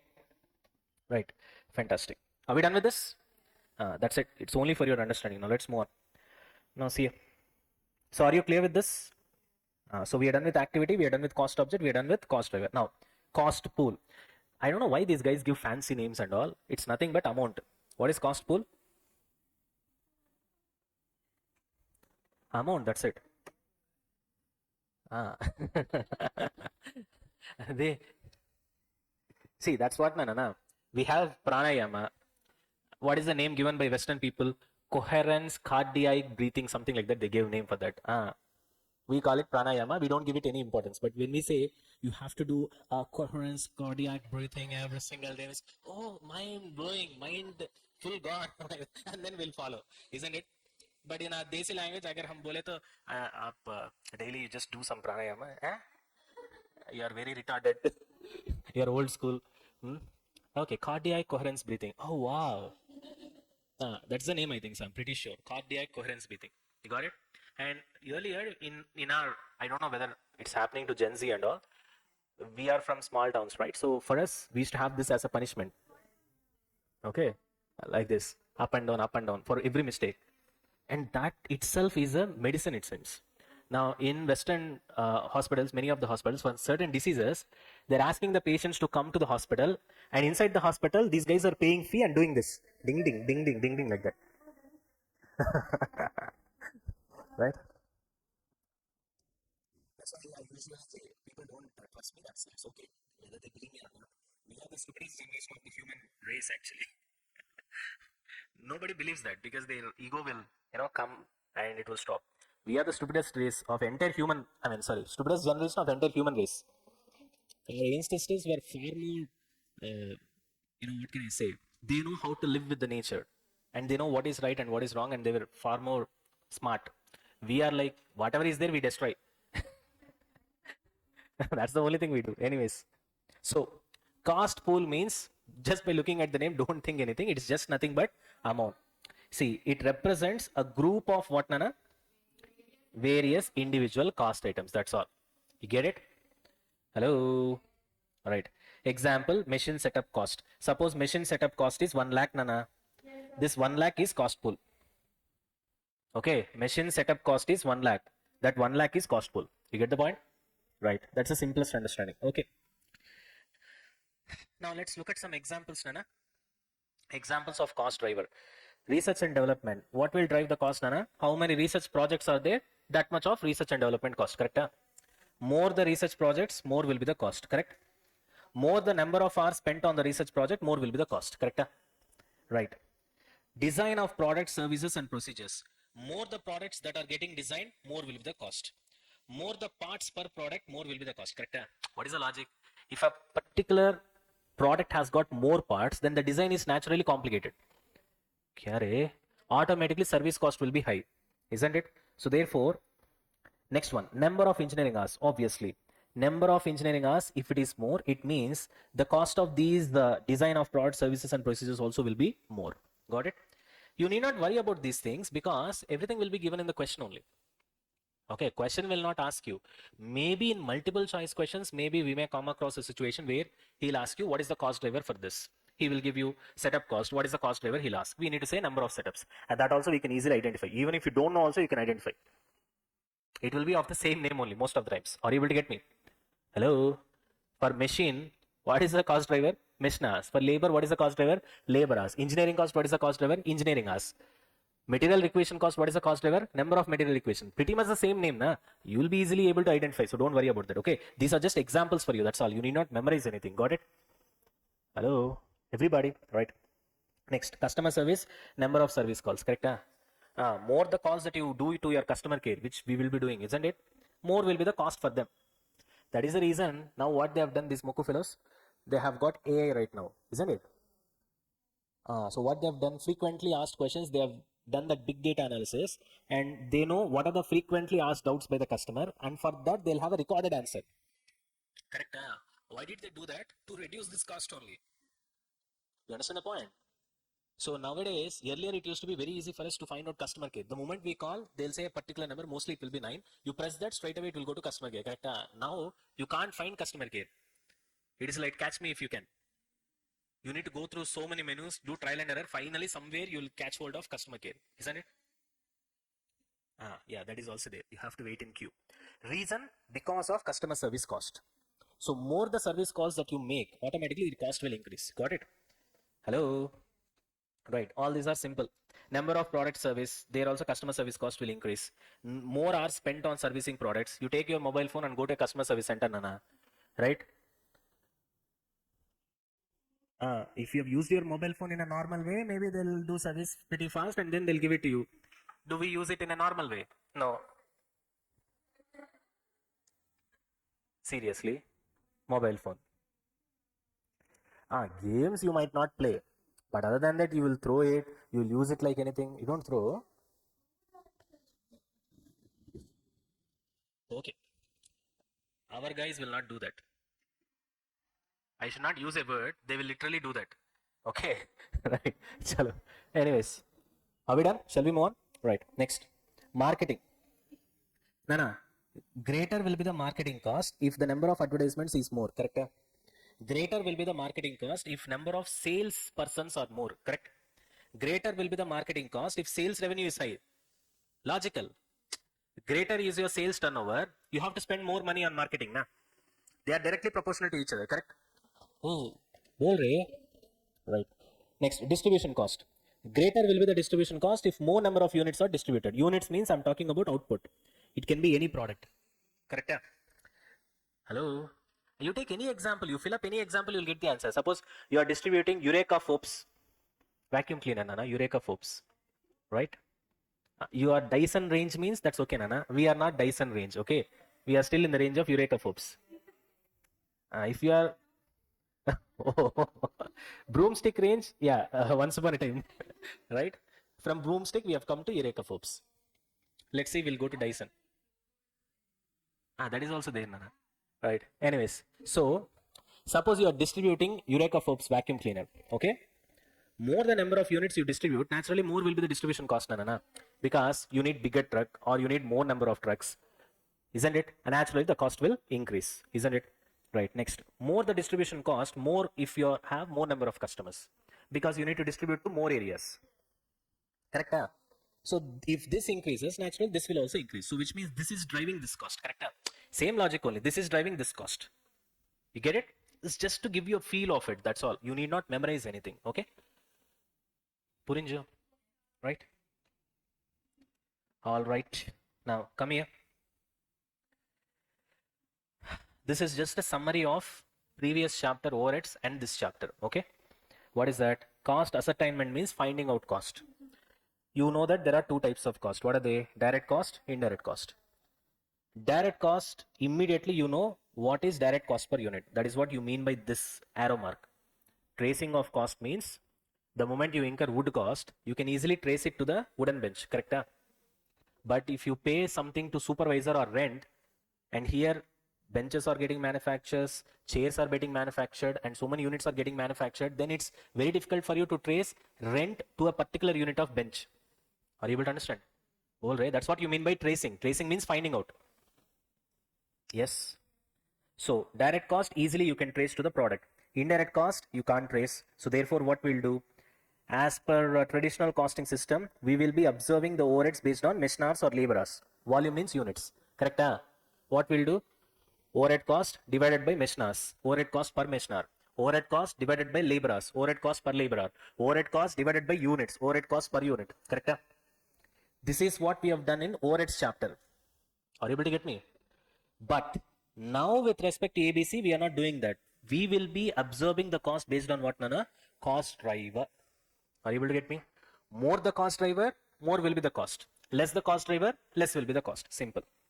So we know this already. That's what I've told. Got it? Now see here. This diagram your IC has given. So therefore I've taken it. Actually, without any explanation, by this time you should be able to understand the diagram. Whatever that is relevant, I've already explained. Can you sync it? See the diagram. Read the diagram. Are you able to sync it? Whatever that is necessary to explain the diagram, we have already done. See whether you are able to sync it yourself. Just try. What is there? Anyway, I'll tell. Are you able to understand? What is the logic, Nana, here? Overhead cost is nothing but indirect cost.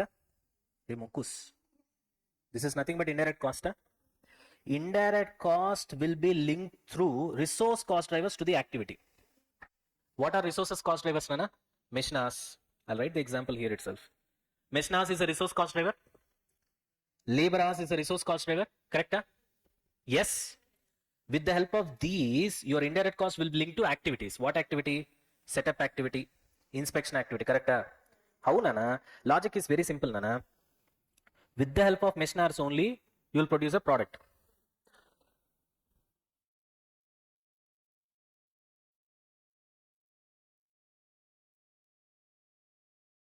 Now tell me, with the help of overhead cost, with the help of mesh hours only, you will produce a product. Correct? Once you produce a product, only then you will do inspection of that particular product, or while producing a product, you will do setup. Correct? So which means to do setup, first product should be produced, machine should be operated. Correct? Hello. So which means I can say for these activities to happen, first resource cost drivers must happen. Correct? So your first step is to switch on the machine, and the machine will start functioning, which means machine hours will be incurred, and then only you will stop the machine, and then you will do setup of the machine for another run. Correct? Correct? Again, first you switch on the machine should run. After running for some time, you will get output. Only if you get the output only, you can do inspection. Correct? So which means first through this only it is linked. Correct? Yes. That's what he has told you. Through resource cost drivers only, your overhead cost is linked to what, Nana? Activity. Got it? Then activities are influenced by activity cost driver. That we already know. Correct? Who are activity cost driver? Number of setups. Next, number of inspections. Are you able to understand? And with the help of this, we'll be able to find cost object. Cost object means what? Finding out cost of something is nothing but cost object. You understand the point? So when he says cost object, this cost object can be a job, let's say C103, Nana. Okay, I want to find cost of job C103. That is nothing but my cost object. Now to do this, first I should run the machine. Then I'll be incurring mesh hours. Correct? After running the machine, I need to stop the machine in between and then set it up for another run. Then I'll get products which has to be what? Inspected. Once I do all this and then I find out the cost, I'll be able to find out the cost of job C103. Correct? That is nothing but cost object. You got it? Hello? Now do you understand this diagram? He'll not ask you to write this diagram and all that. It's only for your understanding. That's all. I'm just explaining. Got it? Right. Let's move on. Now let us take a small example, Nana, to understand. Now, so what we are going to do right now is, whatever the discussion that we have done so far, theoretical discussion, we're going to have a example to understand whatever that we have discussed so far. You got it? Right. Meanwhile, we'll just take a 10 minutes break. How much is the time? 10 minutes break. After that, we'll continue with this example. Now, this example will give you 100% clarity of whatever that we have done so far. Got it? Right. Just take a 10-minute example. Example, not 10-minute break. Okay. Take a small break. Right? Sure.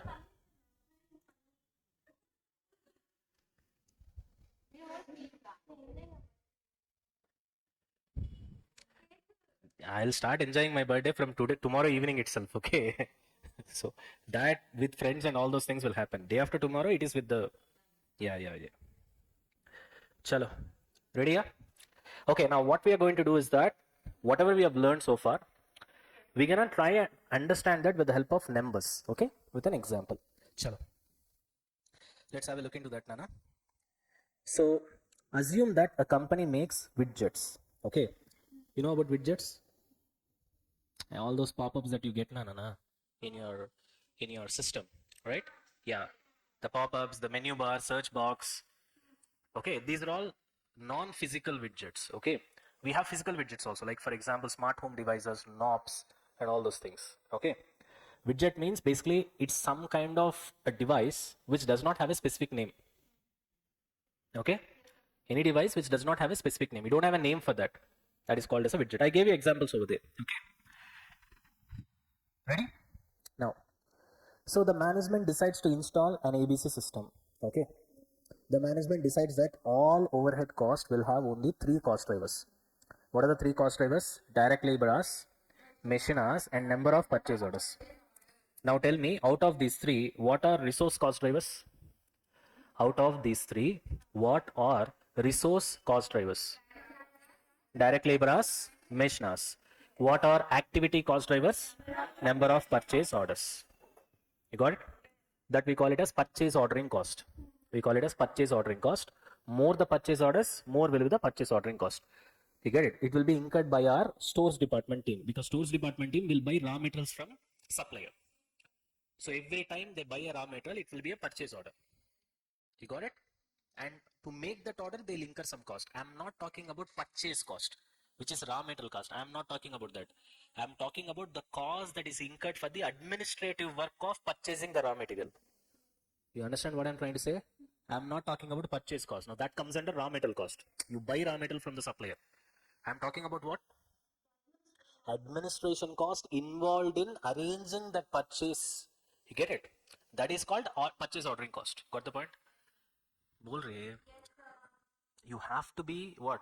Responsive. Got it? Right? Chalo. Now, the general ledger of the company shows the following overhead cost. Acquisite taxes, 1000. Machine maintenance cost. Purchasing department labor. Fringe benefits. I hope you know fringe benefits now. Right? Just remember that it is something that is paid to the employee apart from salary. Okay, some benefits, got it, in addition to salary. Purchasing department supplies, equipment depreciation, electricity, employee insurance. Okay, got it, all these are cost. So total cost kitna re? 11,250. So which overheads do you think are driven by direct labor hours? I'll not say, you answer. Which are driven by direct labor hours? Now simple easy idea is, direct labor means what, Ray? Employee, correct? Huh? Yes, anything that is related to employee will be driven by direct labor hours mostly. Now you try to figure out the answer. What will come? Okay. Okay. That's it. Anything else? Pakka? Anything related to employee, Nana? Perquisite taxes means that's related to employee, right? Fringe benefits is what you pay in addition to salary to the employee. Employee group insurance. That's it, huh? Let's see. Perquisite taxes, fringe benefits, employee group insurance. Correct? Huh? Yes. All right. Similarly, overheads driven by machines. What are the overheads that are driven by machines here? Machine hours. Machine maintenance, easy answer. What else? Anything else? Equipment depreciation means machine depreciation only. Okay. More the machine hours that you run, more will be the depreciation. Correct? Electricity also. It depends upon machine duration that you run the machine. More the duration you run the machine, more will be the electricity cost. See, usually this is a debatable topic, so don't get into depth of it, because sometimes people say electricity is different, power is different. Electricity means normal electricity like lights, bulbs and stuff like that. And whatever the electricity that you use for running machines is generally named as power. Because, or you remember this way, there are two types of electricity: normal electricity, severe electricity. Only for your understanding, there is no word called severe electricity, okay? It's only for your understanding. You get it? Samajh rahe ho? Right. So this is only for your understanding. There is something called electricity, there is something called severe electricity. Electricity means all these things what we are using. Even in factories also you'll have all these things now, right? But the electricity that you use to run the machines, we usually call them as power. But here, okay, we'll give the benefit of doubt to the question itself. So we will take electricity as electricity used for running the machine. In that case, what are all the things that are driven by machine hours? Machine maintenance, equipment depreciation, electricity. Correct? Huh? Everything related to machine. Chalo. Machine maintenance, depreciation and electricity, which is totaling how much, Nana? 2,500. This. Correct? Huh? 1250, 750, 2,000, 2,500. Correct? Huh? Now. And finally, overheads driven by number of purchase orders. There is only one overhead. What is that? Yeah, purchasing, including purchasing department labor and purchasing department supplies, which is how much? 4,250. Correct? Where did you get that? Hello. Here you have purchasing department labor. How much is that? 4,000. Purchasing department supplies. How much is that? 250. So this purchasing department, what it is doing? It is purchasing the raw material. Are you able to understand? With respect to that, whatever you see 4,000 and 250, it is not raw material cost. It is the administration cost of that particular department in doing their work. Suppose there are some 3 employees, 3 systems are there. They are doing the work, na? That cost we are talking about. We are not talking about how much he has paid to the supplier. Please be clear with that. Am I clear? Whatever the money that you pay to the supplier to buy the raw material, that will be direct cost.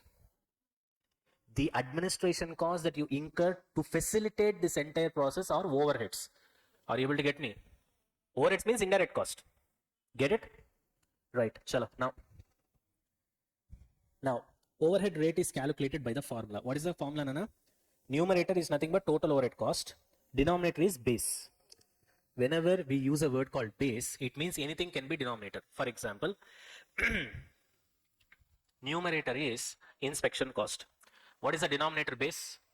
Number of inspections. Numerator is material requisition cost. What is the denominator base? Number of material requisitions. Numerator is purchasing order cost. What is the denominator? Number of purchase orders. Numerator is engineering cost. What is the denominator? Number of engineering hours. Simple. Numerator is machining cost. What is the denominator? Number of machine hours. Got the point? So denominator can keep on changing. That's why it is called base, or you can also call it as base quantity. Either way, right? So base being the total number of labor hours or machine hours or purchase orders in this case, because in this case there are only 3 cost drivers. Got it? Hello. All right. Now assume that the total number of labor hours is 1,000, total number of machine hours is 250, total purchase orders is 100. Why we need to take assumption? Because we don't know totally how many jobs are there. Are you able to understand? Hello? Yes. Now here we are talking about only widget, Nana. Apart from widget, we don't know that company has got how many other things which is getting manufactured. Are you able to understand? All the data that you have got here is with respect to widget. Like widget, there will be some other product, another product, another product, another product. Correct? Are you able to get me? So that is why we have to go with the presumption. See, if it is given in the question, we'll just follow the question. If it is not given in the question, then we'll go with the presumption. Are you able to understand? Right. So what is the presumption? Total labor hours is presumed to be 1,000. Total machine hours is presumed to be 250. Total purchase orders is presumed to be 100. Chalo. Now let's calculate cost driver rate. How to calculate cost driver rate, Nana? Very simple. Cost driver rate means what? First of all, try to remember cost drivers. Give me examples of cost drivers that we have discussed. Number of inspections. Okay, let's keep it that way. Number of inspections is cost driver, correct? Now if I say what is cost driver rate, what do you mean by that? It means per inspection what is the cost. That will be the cost driver rate, correct? When I say number of setups, for each setup what will be the cost? That will be the cost driver rate. Okay, hare. So cost driver rate means, in other words, the cost pool, which is the amount on the numerator, divided by the cost driver quantity. Can I say that way? In other words, suppose I need to find out what is the cost per inspection. What will be the formula? Total inspection cost divided by number of inspections, correct? Now total inspection cost is nothing but cost pool. I told you cost pool is nothing but amount. So total inspection cost is nothing but cost pool divided by number of inspections is nothing but cost driver quantity, correct? Yes. So cost pool divided by cost driver quantity will give you cost driver rate. Is that clear? Now I'll put it over here. See here. First, I will write the numbers, then I'll convert that into formula. See here. Cost per inspection is equal to total inspection cost divided by what, Nana? Number of inspections. Correct? Right? Now I'll write it in other ways. See here. Cost driver rate is equal to cost pool divided by cost driver quantity. Both are same. Isn't it? Both are same. The above, whatever that I've written, I've just written in a different language. So cost driver rate. In the above example, what is the cost driver rate, Nana? Cost per inspection. Cost pool is nothing but total inspection cost. It will be an amount. Cost driver quantity is nothing but number of inspections. Are you able to get me? Clear? This clear? Right, chalo, fantastic. Now, see here. Here we are calculating, see, Nana, cost driver rate. How to calculate cost driver rate? This is cost pool. Cost driver quantity. Guys, cost pool by cost driver quantity. What is the cost pool? 4,500 with respect to labor cost. Hello? Where do I get this 4,500? Here I've already calculated. This is what is related to labor, na? Perquisite taxes, fringe benefits, employee group insurance, right? Employee group insurance. Now 4,500 is the labor cost divided by what is the cost driver quantity, re? Labor hours, which is presumed to be 1,000. Correct? So this is nothing but, what is this 4,500? Cost pool. What is this 1,000? Cost driver quantity.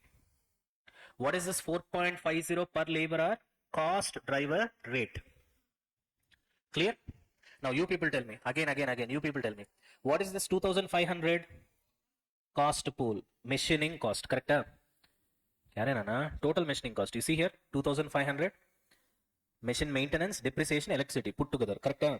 Already we have seen this now. Right. So, now what about this 250? What is 250? Cost driver quantity, which is total machine hours. Here we have presumed total machine hours to be 250, correct? Right. Next, what is this 10 rupees per machine hour? Cost driver rate. For each hour, it will cost you 10 rupees. Next, same stuff here. Cost pool divided by cost driver quantity will give you cost driver rate. Got it? Done? Hello? Okay. So, when it comes to activity-based costing, we have two steps. How many steps? Two steps. Step 1, to calculate CDR. What is CDR? Cost driver rate. That is nothing but this one. Step 2, apportionment. Apportionment means once we calculate rate, then it will be given to the products. Are you able to get me? So that's it. That is nothing but your ABC costing chapter. Ultimately, we have to do only two steps. What are those two steps? Step 1 is to calculate cost driver rate. That is this one. Okay, you can see that here, correct? Step 2 is to absorb that rate into the products. That also we'll see right now. Right? Let's finish it off. Now see here. Now let's allocate the overheads. That is this one. Between two products. Product A and product B. That is nothing but widget A and widget B. The details of which are given below. So we have the details here. Widget A has taken 400 labor hours. Widget A has taken 100 machine hours. Widget A has taken 50 purchase orders. Got it? Now, how to calculate overhead cost per unit of widget A? Now see here. What is that I need to calculate? Overhead cost per unit of widget A. Correct? How to calculate overhead cost per unit of widget A? 400 labor hours it has taken. Each labor hour cost driver rate, I know. How much is that? 4.5 into 4.5. Correct? Plus, widget A has taken how many machine hours? 100. 100 into each machine hour. What is the cost? 10 rupees. Correct? Into 10. Done? Plus, widget A has taken 50 purchase orders. Each purchase order, what is the cost? 42.5. So plus 50 into 42.5. Correct? You get your answer. This is nothing but apportionment. This is nothing but apportionment. Are you able to understand? Now, you just give me the numbers with respect to widget B. Now, widget A is done. I want everybody to participate and give me the numbers for widget B. Now, see here, cost per unit of widget B. Okay. Now, tell me, what is the first one? 600 into 4.5. Very good. Plus 150 into 10. Very good. Plus 50 into 42.5. That's it. You get your answer. This is cost per unit of widget B. Got it? Bol rahe na? So ultimately, now that's it. Whatever the number that you get here is nothing but overhead cost per unit. Not just overhead cost per unit. Precise overhead cost per unit. Exact overhead cost per unit. Accurate overhead cost per unit. Is it clear? That's it. The chapter is done. Actually, this is what we're going to do in this chapter. Okay, 2 steps. What are those 2 steps? What is the first step? Calculation of cost driver rate. Okay, again I repeat, what is the first step? Calculation of cost driver rate. What is the second step? Absorption or apportionment of overheads. Is it clear? They'll use so many words, Nana. They'll say allocation, absorption, that, this and all. Everything is nothing but the same. Got it? Hello? This example is clear? So as you can see, for widget A, how much overheads is given, Nana? 4,925. For widget B, it is how much? 6,325. That's what we have done. 600 into 4.5, 150 into 10, 50 into 42.5. This is your total overheads. Got it? Hello? Right. Now, in traditional costing, what we would have done? Traditional costing means your overheads chapter. Okay. Now see here, we know we would have calculated only one rate. See here. This is the total overhead cost now here. 11,250. Total overhead cost. 11,250 is there, correct? Directly, we would have taken 11,250. Okay, we don't want any other information. Here, as per ABC, we have done lot of analysis, correct? Because we know that direct labor hours is influencing these 3. Machine hours is influencing this, this and this. Purchase orders is influencing purchasing department labor and purchasing department supplies, correct? We have done so much of work, right? Whereas, in traditional system, we will not do all these things. Directly take the total. What is the total? 11,250. Take this 11,250, directly divided with what, Nana? Machine hours. In this case, it is labor hours. It can be machine hours also. Hello? Any one will choose, that's all. Take the total cost. Total cost is how much? 11,250. Take the total overhead cost. Are you able to get me? Divided with one factor. In this case, he has divided with what, Nana? Labor hours. It can be labor hours, it can be machine hours also. You got it? Yes. He has taken labor hours in this example. So once you divide, what is the cost driver rate here? 11.25. Only one rate you will get. Only one rate. 11.25 per hour. That's all. Only one rate. Whereas, as per ABC, how many rates we have got? 3 rates. Correct? This can be called as recovery rate or this can be called as absorption rate. There are so many names for this. Okay. You can just remember as a rate. Okay. Here we have only one rate. Here we have how many rates? 3 rates. This is what I've told you at the beginning. You remember the concept which I told you? Multiple rates means ABC. Correct? Here also we have got 4 rates in my example. Whereas traditional costing means only one rate. Here we have done C. This is traditional costing, only one rate. That entire 1,20,000 we have divided with only machine hours in my example. Correct? Whereas as per ABC we have done 4 rates. That's why I told you multiple rates means it is ABC. Single rate means it is traditional costing, which is overheads. Got it?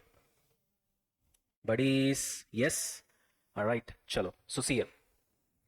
If it is traditional costing, what we'll do? We'll find out single rate, which is total overhead cost divided by 1,000, which is 11.25 per hour. Correct? What is 1,000? Labor hours. Very good. Chalo. Now, so once you have got this rate, 11.25, what you will do? Labor hours only. Na? Widget A has taken how many labor hours? 400. 400 into 11.25. Right? Widget B has taken how many labor hours? 600. 600 into 11.25. That's all. This information is irrelevant for me. Are you able to get me? Now, because of that, look at the cost. Widget A cost is how much, Ray? 4,500. This is the cost as per traditional system. As per ABC, widget A cost is how much, Nana? 4,925. Which means widget A should be 4,925 because this is the correct number. This is correct. This is wrong. Correct? So it should be 4,925, but it is how much? 4,500. So therefore, as per traditional system, it is undervalued because its value is 4,925. But what is the value that you have given? 4,500. So it is undervalued. Similarly, widget B, its value should have been how much? 6,325. But what is the value according to us? 6,750, which means it has been overvalued. Got it?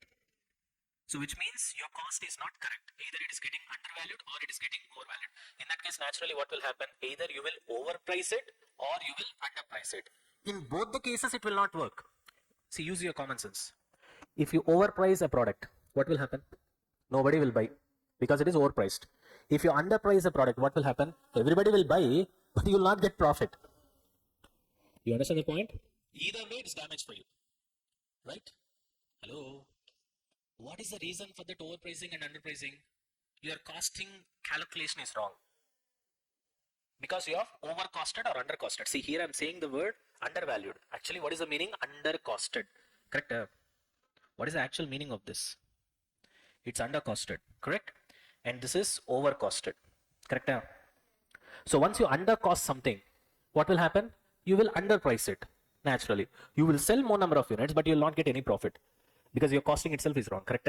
Similarly, once you overcost it, then you will overprice it. Naturally, nobody will buy. Got it? क्या रे समझ गया पूरा right chalo here I just gave you some examples Nana, of cost drivers just to get an idea. See, there is something called ordering and receiving material cost. Okay, what is the cost driver? Number of purchase orders. This will be done by your stores department. What department? Stores department. What is the purpose of stores department basically? Okay, see, it depends upon the company. Sometimes if it is a big company, you will have a separate purchasing department, you will have a separate stores department. So purchasing department will purchase the raw material from the supplier, and once the raw material is purchased, it will be sent to the stores department. Stores department will hold the raw materials, and whenever production department asks for raw material, it will be giving by following FIFO method or LIFO method. You remember that? Or simple average, weighted average. You got it? If it is a medium-sized company, then purchasing department, stores department put together, it will be one department. You get the point? They'll do both the jobs. You get it? Now, for our understanding, let's presume that there are two separate departments, big company. So purchasing department is different, stores department is different. Now, this is done by whom, Nana? Purchasing department. Are you able to understand? In that case, when you order and receive raw materials, what is the related cost driver, Nana? Number of purchase orders. More the purchase orders, more will be the ordering and receiving cost. Correct? Similarly, more the number of setups, more will be the setup cost. More the machine hours, more will be the machine cost. More the number of parts that you produce, more will be the assembling cost. Which means more number of times you have to assemble. Kya re? You know assembling, na? I don't know whether, see, that's the reason I asked you to have an idea with respect to what is this automobiles. When you buy a car, okay, especially a car that is not manufactured in India, there are two ways that they will import it into the country. One, they will import it in a full form in the sense car will come. Okay, the other way is they will import the parts. When I say parts, everything of the car will be imported, and here in India they'll assemble it. Are you able to get me? I don't know how far you are aware of this. If you see BMW, there is a particular model called M340i. It's a performance model. Okay, that particular model, it comes in CKD. They call it as CKD route. Have you seen in newspapers? CBU route or CKD route. These are the official terms. When I say CBU route, it is completely built unit. So which means the car will come. CKD means completely knocked down. When I say completely knocked down, parts will come. And then those parts will be assembled in India. You got the point? Because of that, we pay less taxes. Hello? Is it clear? Right. I told you my bike, na, it came as CBU. Completely built in. That's the reason it costed too much. You got it? Suppose if it comes in CKD route, definitely it would have costed few lakhs less. You got it? Right. Anyways, so more the number of parts, more will be the assembling cost because you have to assemble the parts. Next, more the number of tests, more will be the inspection and testing cost. Correct? More the number of parts, again more will be the painting cost as well. More parts has to be painted, correct? Next, more the labor hours, more will be the supervising cost. Why? Supervisor has to spend more time, na? So you have to pay more salary. Guys, more the direct labor hours means what, Nana? Naturally, more hours labor is working, which means more hours supervisor has to supervise, which means more salary you have to pay or overtime you have to pay. Naturally, supervising cost also will increase, correct? This one is clear? You need not memorize anything. Everything will be given in the question itself. You got the point? Just have an idea. That's all. Clear? Finally, this is the summary. With that, mostly we'll wind up the session. Okay. Right. Ready? Look at the summary. First, you will have something called overhead cost. Okay. This will be divided into multiple cost pools. I have already written here. Cost pool means what, Nana? Amount. What do you mean by multiple cost pools? Now, connect this with the example which I told you. No. This example. First example which I told you. Where is that? Here. This is cost pool. Okay. This is cost pool of overhead cost. I mean to say, this is total overhead cost, na? 1,20,000. Correct? Now connect with this here. Where is it? Overhead cost 1,20,000 in my example. Correct? Guys, focus. 1,20,000. Correct? Next, what has happened here? That 1,20,000 was divided into what? Machining cost, setup cost, inspection cost, material acquisition cost. Here, this 40,000 is cost pool. 30,000 is cost pool. 20,000 is cost pool. 30,000 is cost pool. So this is overhead cost. So overhead cost of 1,20,000 divided into cost pool. Correct? Yes. All right. That's what is given here. This is your ICA diagram. Overhead cost is divided into cost pool. This 1,20,000 into how much was the machining cost? 40,000. Correct? Isn't it? Bol rahe? Yeah. So this is clear. Is that clear? The diagram? All right. Next. Then we have hierarchy. Depends upon unit level. It can be batch level. It can be product level. It can be facility level. It depends upon the sum. Depends upon the problem. Few problems it will be based on number of units. Few problems it will be based on number of batches. Few problems it will be based on number of products. Few problems it will be based on different facilities. Are you able to understand? It depends upon the problem. So right now we can't say anything. Then you will identify cost drivers for each level. You know how to identify cost drivers. There are two types of cost drivers. What are they? Resource cost driver, activity cost driver. Resource cost driver, what are the examples? Material, machine, labor. Machine, what is the cost driver? Machine hours. Labor, what is the cost driver? Labor hours. We know this. Activity cost drivers also we know. What are they? Inspection activity, number of inspections. Purchasing orders activity, number of purchase orders.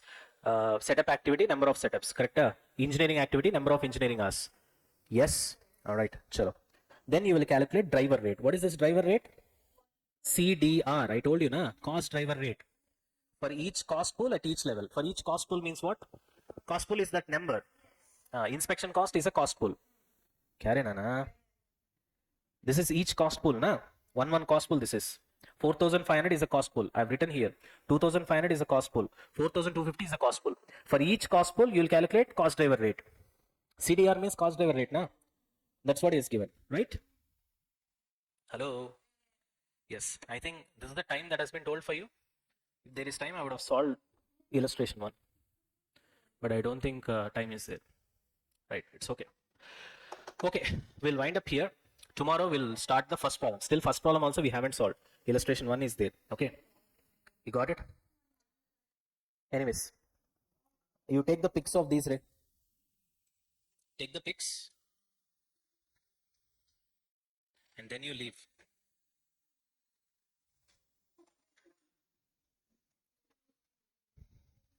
Take the pics and then leave. Meanwhile, what I'll do is that I'll do one thing, Nana. Otherwise, once this chapter finished, once we are done with the concepts, I'll take the printout of the concepts of that particular chapter and I'll be handing it over to you. We'll do that. Questions already you have in a printout. Ask them. They'll just transfer you. They'll provide you. I have sent it to them. They have it. Workbook, they have it. No worries. Meanwhile, you don't have any problem. Soft copy of ICA is there. Just open it up. Same questions only we'll be doing. Okay? Right? Raju, what I'll do is that I'll take the printout of this respective chapter and then I'll give it over to them. Okay. Right then. Most probably tomorrow or day after tomorrow, I'll give you this particular chapter's printout. Okay. Chalo.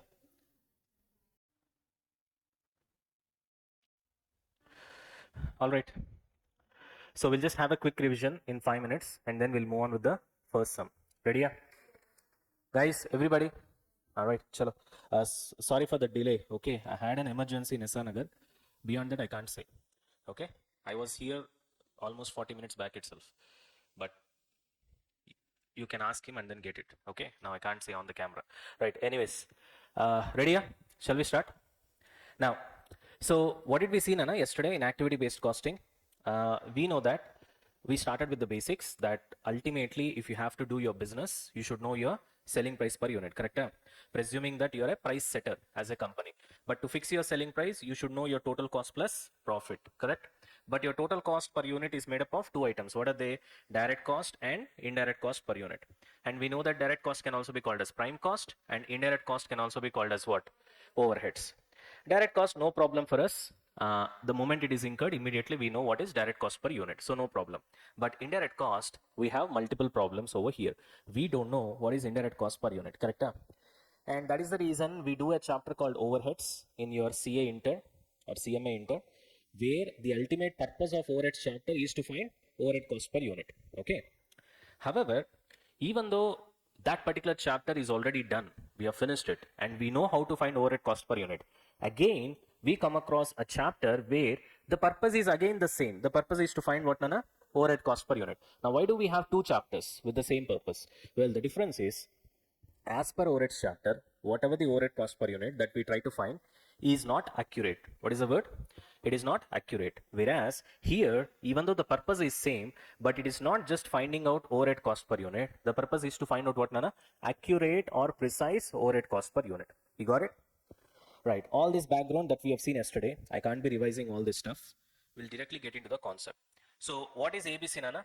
With respect to your overheads chapter in your CA Inter, ultimately what we do, we find out overhead cost per unit by way of dividing total overhead cost divided by what, Nana? Units. I already told you yesterday, if you could remember, this total overhead cost is nothing but amount, correct? This 1,20,000. This can also be called as what, Nana? Cost pool, correct? Yes. And the denominator is a base quantity. Here, what is the base quantity in this example? Meshnas. I told you this can also be called as what, Nana? Cost driver quantity. It can also be called as cost driver quantity. You remember that? Guys, everybody, right? So in overheads chapter, what we'll do, we'll just find out a single rate. Single rate means entire overhead cost of 1,20,000 will be divided with what, Nana? Meshnas in this case. Okay. How much is the rate per meshnar? 12 rupees. What did I say yesterday? This 12 rupees per meshnar means if a product spends 1 hour in this particular machine, it will cost how much? 12 rupees. We have three products in this example. A has spent 2 hours, B has spent 3 hours, and C has spent how much, Nana? 1 hour. For each hour, the cost is 12 rupees. So for 2 hours, it will be 24, 3 hours, it will be 36, 1 hour, it will be 12. In that case, ultimately, we know what is overhead cost per unit. Anyway, direct cost per unit will be available. You will get your total cost per unit. You add your profit margin. You get your selling price. And then you do your business. Correct? But what is the problem in this? This is what we have learned in overheads chapter. Okay. But there is a problem with this. What is that? See here. This is the formula that we use in overheads chapter. But this formula is wrong. So what is the logic behind this, Nana? This entire numerator, the logic behind this formula is when you divide 1,20,000 with the denominator called Meshnas, the logic is this entire numerator is influenced by the denominator, correct? So which means here what we are thinking, this entire 1,20,000 is influenced by what, Nana? 10,000 Meshnas. In other words, Meshnas, correct? But this logic is wrong. Why? Because 1,20,000 numerator is not a single expense. It's a pool of so many expenses. You have multiple items over there. It is not a single item. So therefore, if you do further analysis of this 1,20,000, it can be further analyzed into 4, correct? What are they? Machining cost of 40,000, setup cost of 30,000, inspection cost of 20,000, material requisition cost of 30,000. Here I told you yesterday that only this 40,000 portion is influenced by Meshnas, not this entire 1,20,000, correct? Which means this formula is wrong. Hello? Yes. According to this formula, entire 1,20,000 is influenced by Meshnas, whereas in reality, in this 1,20,000, only 40,000 is influenced by machineries. The rest of the cost are influenced by different factors. For example, setup cost is influenced by number of setups. Inspection cost is influenced by number of inspections, and material requisition cost is influenced by number of requisitions. I gave you all the names over here, isn't it? Right? Anyways, so what I'll do, respective cost divided by its influencing factor, respective cost by influencing factor, respective cost by influencing factor, we will get multiple rates of recovery or multiple absorption rates. That is nothing but we call it as what, Nana? ABC. This is what we have seen yesterday, correct? Hello? Yes? All right. Apart from that, we have seen other reasons also why we need ABC. I don't want to get into those details. I'm just trying to give you the gist of what happened yesterday. Okay. So what is the summary that I told you? As per your traditional costing system, which is overheads chapter in your CA Inter, ultimately to observe overheads, you'll find only one rate. What is that rate? In this case, it is machinery rate, correct? Whereas as per ABC costing system, we will have multiple rates of recovery. It can be 3, it can be 4, it can be 5, it can be 6, none, it doesn't matter. Ultimately, more than one it will be. That is the logic. Got it? Hello? Yes? All right. After that, what did we see? We try to understand one important term. What is that important term? Presence of non-volume related activities. Only that word was given in your ICA material. You get the point? I try to explain you that. Yes or no? Do you guys remember? What was the logic behind this? Yeah, the naming here is non-volume related activities. What was the logic? Earlier, what we used to do is that we try to divide the total cost into variable cost and fixed cost, correct? We know the logic behind that. What we'll do, we'll take the output, we'll take a cost, we'll see any cost that varies along with the output, we call it as variable cost. Any cost that remains fixed, irrespective of change in output, we call it as fixed cost. We have seen the examples yesterday. Rent, supervisor salary, all are fixed cost. The wood as well as the iron, steel, and all these are variable cost. Carpenter's salary, everything. Now, the problem with this classification is we presume that if a particular cost is not changing with respect to change in output, by default, we are calling it as fixed cost, correct? What was the logic which I told you yesterday? Just because a particular cost does not change with the output, does not make it by default fixed cost. It may change with something other than output. That's what we have seen yesterday, correct? What did I say? Just because a particular cost does not change with the output, may not make it fixed cost because it may change with something else other than output. It can be anything. It can be number of inspections, it can be number of setups or whatever it is. Ultimately, it may change with something else other than output. Those costs are called as, what is that, Nana? Non-volume related cost, and the activities belonging to are called as non-volume related activities.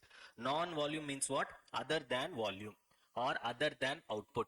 So those activities which are varying with respect to something other than output. That is the logic. That's why it is called non-volume related activities. You got the point? In fact, I gave you a better name.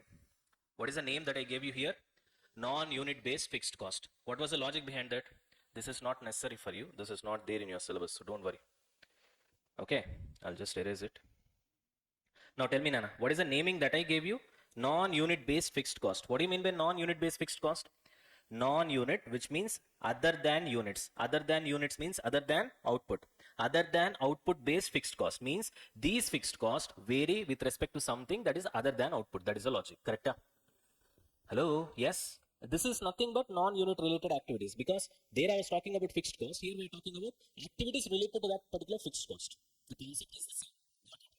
Hello? Yes. So that we have seen yesterday. And then we have seen definition of ABC, right? ABC is a technique which involves identification of cost with each cost driving activity, correct? We have seen, what are the different costs we have seen yesterday? Inspection cost. What is the cost driving activity? Number of inspections. Setup cost. That is the cost. What is the cost driving activity? Number of setups. Engineering cost. What is the cost driving activity? Number of engineering hours.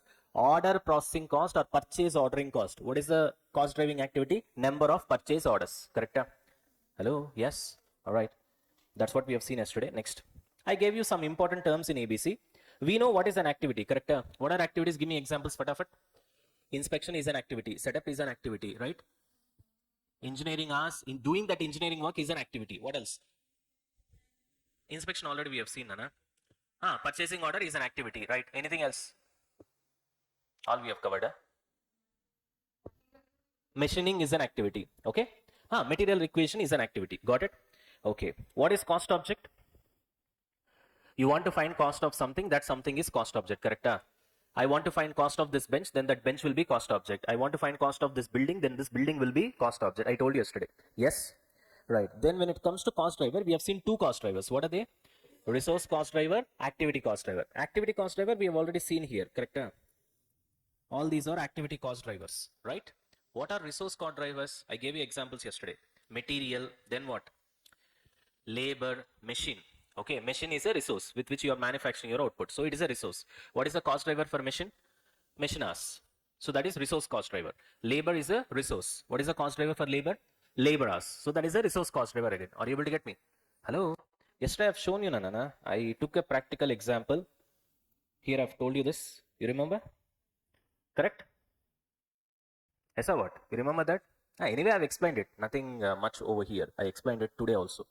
So for machine is a resource. And what is the cost driver for machine? Machine hours. So that is the resource cost driver. You got the point? Right. So we have seen what is resource cost driver, what is activity cost driver. Cost pool I already told you. It is nothing but a amount. Correct? Hello?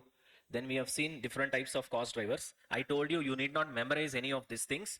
Just have a feel of it so that once it comes in a question, you are not, you will be familiar to the wordings. That's all.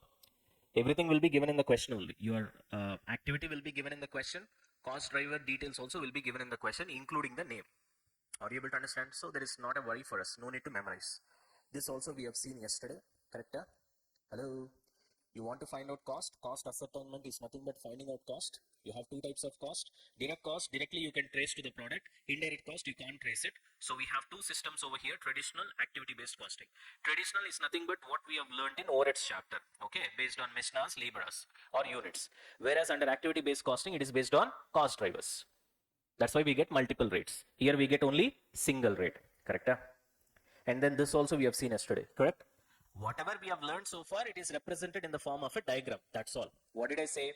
Overhead cost is nothing but indirect cost, which is linked through resource cost driver to activity. What are resource cost drivers? Machine hours, labor hours.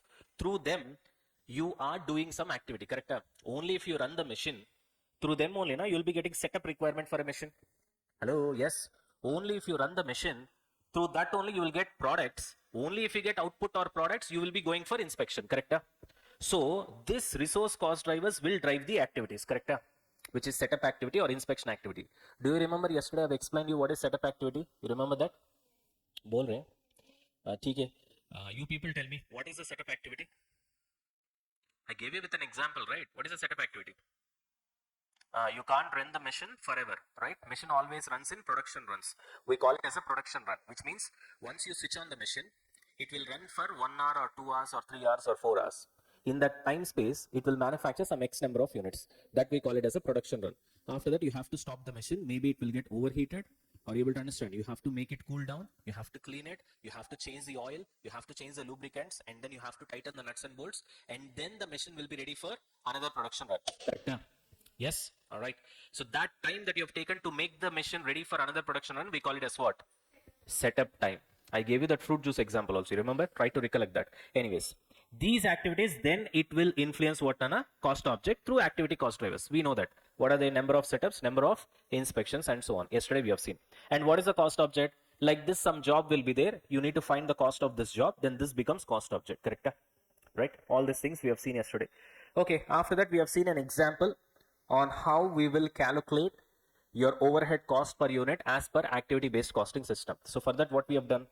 The first question was, there are so many overhead expenses. All these are overheads only. 1, 2, 3, 4, 5, 6, 7, 8. 8 overheads. Total is how much? 11,250. If it is a traditional costing system, what we'll do? We'll take 11,250 directly. We will select machine hour rate, machine hours or labor hours. It depends whether it is labor dominated or machine dominated. Okay. We will directly divide it with machine hours. We got the answer. That's all. One step. You got it? But when it comes to ABC, we don't do that. What do? First, we will say, okay, let's take labor hours. How many of these items are influenced by labor hours? Correct? What did I say yesterday? Labor means employees. So see, what are all the things that are related to employees? Perquisite taxes related to employees. Then what? Fringe benefits related to employees. Then employee group insurance related to employees. You got the point? So these three expenses will be divided with labor hours. Correct? Yes. Hello. So we have taken those three, 4,500. Then later it will be divided by labor hours. Yes. Next, after that, what we have seen, what are all the items that are driven by Mishnas? So what about Mishna items Nana here? Machine maintenance will be driven by Mishnas. What else? Equipment depreciation will be driven by Mishnas.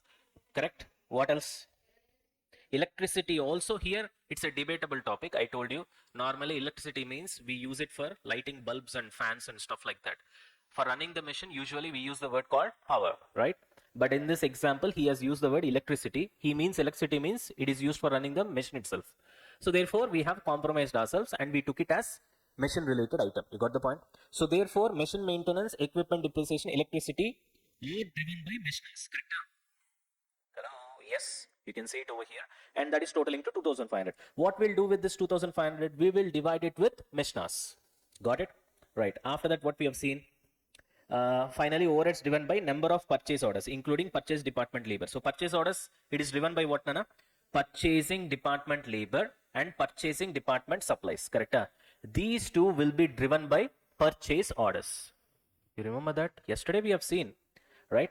So finally, what is the formula, Nana? Numerator will be cost pool, denominator will be base quantity. Correct? And we have seen the numerator is cost pool, which is 4500. This is labor related, divided by labor hours. Correct? Hello, yes, we have assumed that total number of labor hours is 1000. Then this is machine related divided by machine hours, which is 250. This is purchasing order related divided by number of purchase orders, which is 100. Correct? Hello, yes. And I told you the technical items yesterday. What is the numerator called? Cost pool. Denominator is called cost driver quantity. Cost pool, cost driver quantity. Cost pool is nothing but amount. Once you divide cost pool with cost driver quantity, you will get a rate, and this rate will be called as what, Nana? Cost driver rate. Correct? We have multiple cost driver rates. Yes. All right. All these things we have seen yesterday itself. Chalo. And finally, how did we calculate overhead cost, Nana? Pretty simple. We have got three different cost driver rates over here. 4.5 per labor hour, 10 per machine hour, 42.5 per purchase order. We have two products here, widget A and widget B. Now with respect to widget A, what is happening? It has taken 400 labor hours. So we take 400 labor hours into, for each labor hour, what is the cost? 4.5. So we'll multiply that plus machine hours. How many? 100. So 100 into what, Nana? 10.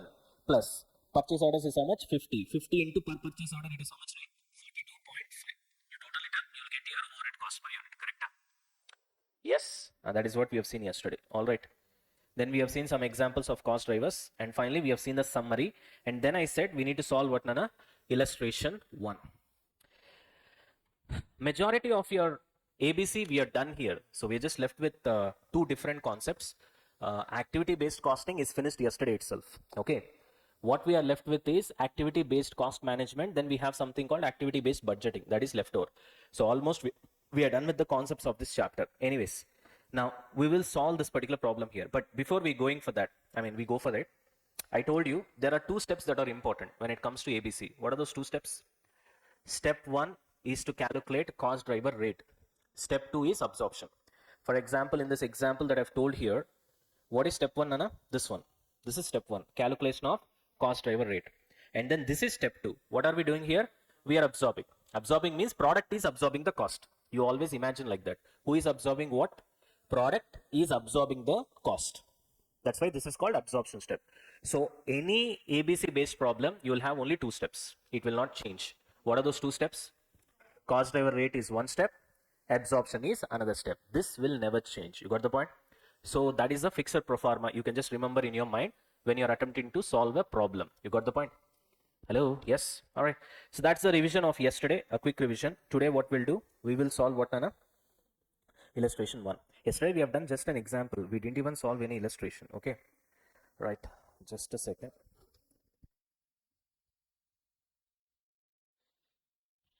I need to have this ABC. Yeah, where is this?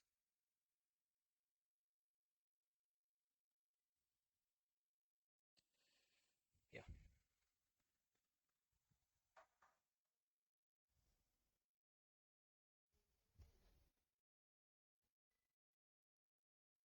What is that sound? Hurry. Fix a temperature and then fix it, Ray. Why you guys are changing? Hmm? You can just fix a particular temperature and leave it, na? Kya? You keep some 25 or 24 and then leave it.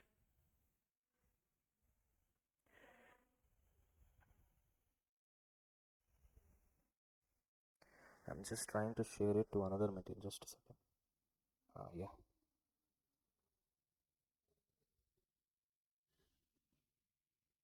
All right.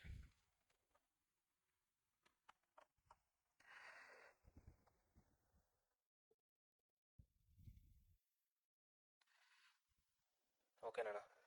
So we need to solve illustration one. Till here we have completed, correct? As you can see, this is your ICA material, study material, okay? So we have covered all the concepts in this study material. In addition to that, whenever the explanation is not that good, we have covered in addition to that, right? In our power notes. You got it? I'm talking to you only, Ray, Moku fellows. Where is the energy? Huh? You have eaten food or what? You have taken lunch? When did you had your lunch? I mean, at what time? Kitna baje? Huh? 1 baje. What's the time right now?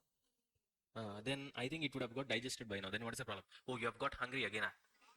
Then what? And digestion, then it should not make you. I don't know. Your energy level should not be dropped. Now is the right time actually. Yeah, yeah. So right time right now. Probably you had your lunch at 1 o'clock. If the session is at 2 o'clock, yeah, I can understand. Probably just now you had your lunch and something is happening inside. Okay, and entire oxygen is consumed by your stomach, so therefore brain is not getting enough oxygen. So probably you might get some sleep. Okay, but now that's not the case, isn't it? Huh? Your stomach might be empty right now. It would have gone to intestines. Ah, what is the issue right now? Huh? I want energy in the class. Otherwise, what I'll do, I don't know. Hmm? Maybe I may ask you something. Anything. Suddenly, I'll ask you to come here. Uh, then I'll ask you to talk about ABC.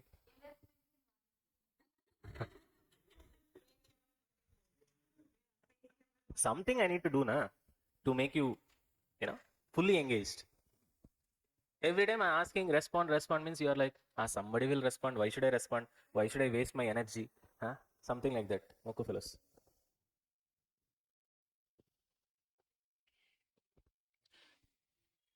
Tomorrow, whether you'll have class or not, I'll confirm to them by night 8 o'clock, 8 or 8:30. Already?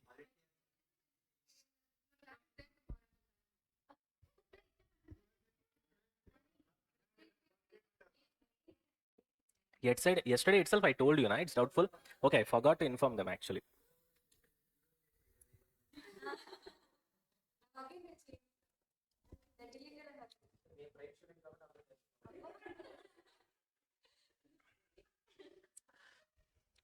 Tomorrow is my birthday, Niranjan. Uh, so friends and family, everybody has come. Huh?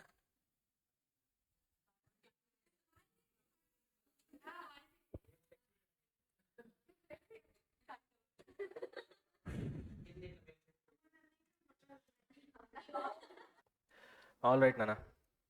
Now the thing is, these problems in activity-based costing, they are lengthy. Problems are lengthy. They are not short sums, but it's not difficult sums. Okay, not difficult in the sense we have already seen the concepts pretty well, so you should be comfortable with that. But it will take some time to solve. You got it? Chalo, let's go with our first illustration. Ready? Yeah? Hey, Mokus. When I ask you ready, you have to answer. We are not running some Pushpaka Vimanam movie. It's not a Mookie movie. Okay. All right. Chalo.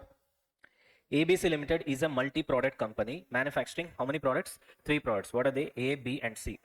The budgeted cost and production for the year ending 31st March are as follows.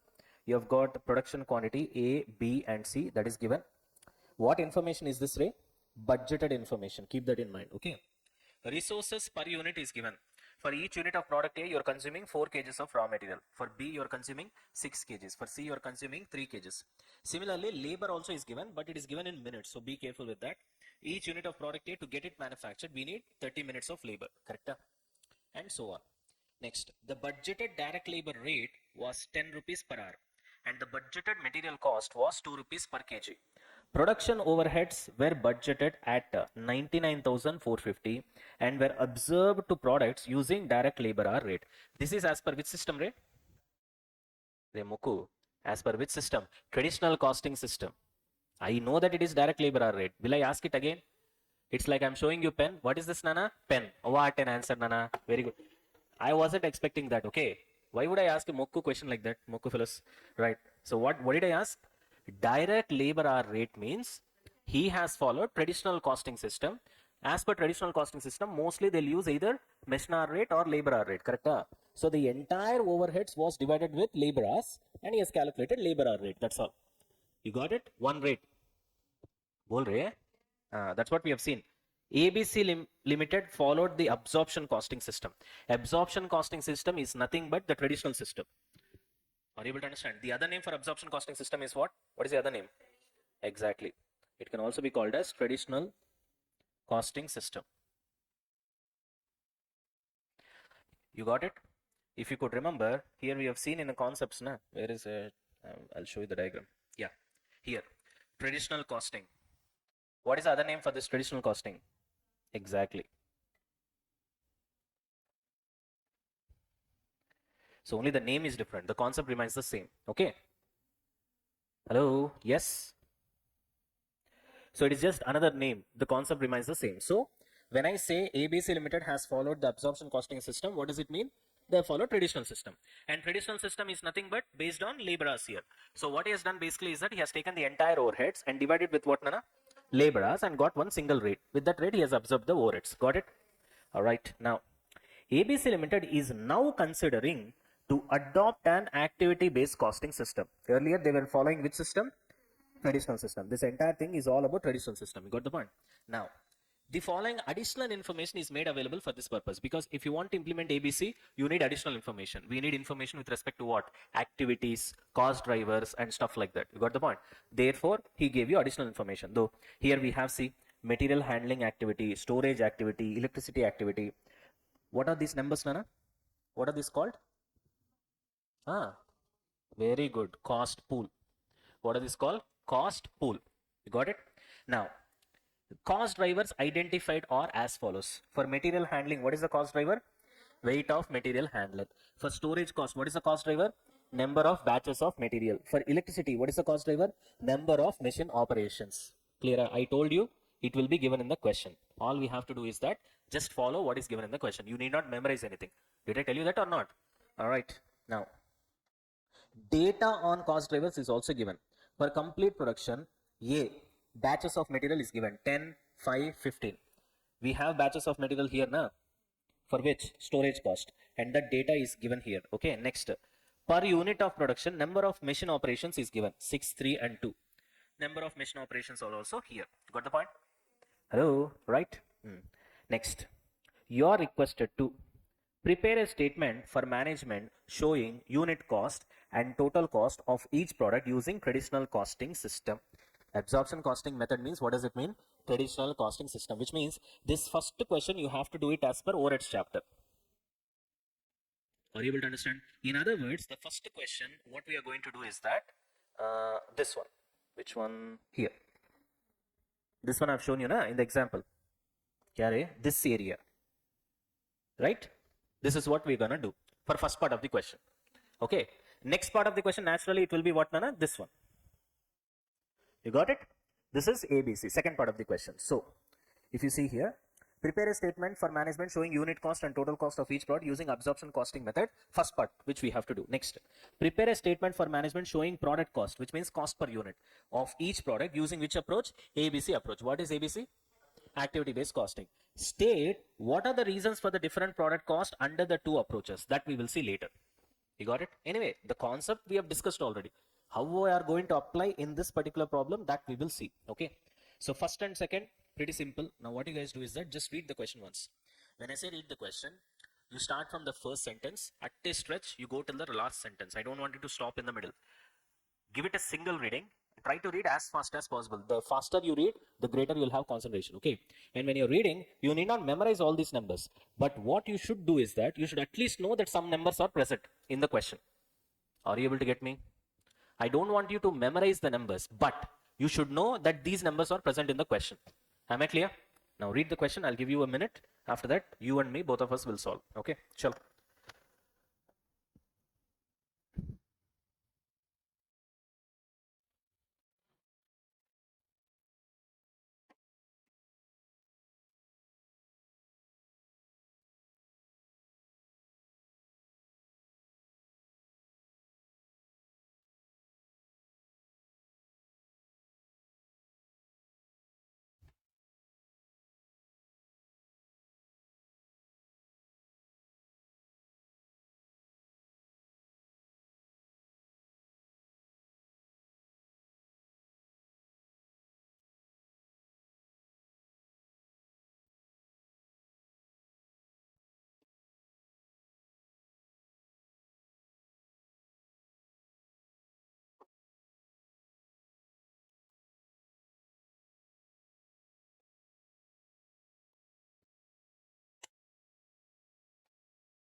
Finished, huh?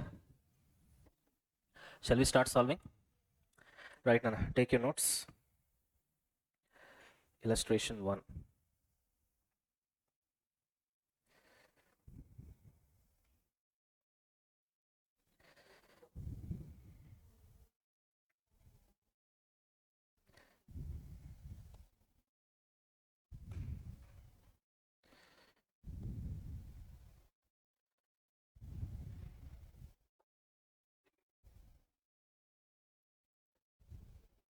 Arey Mukhu.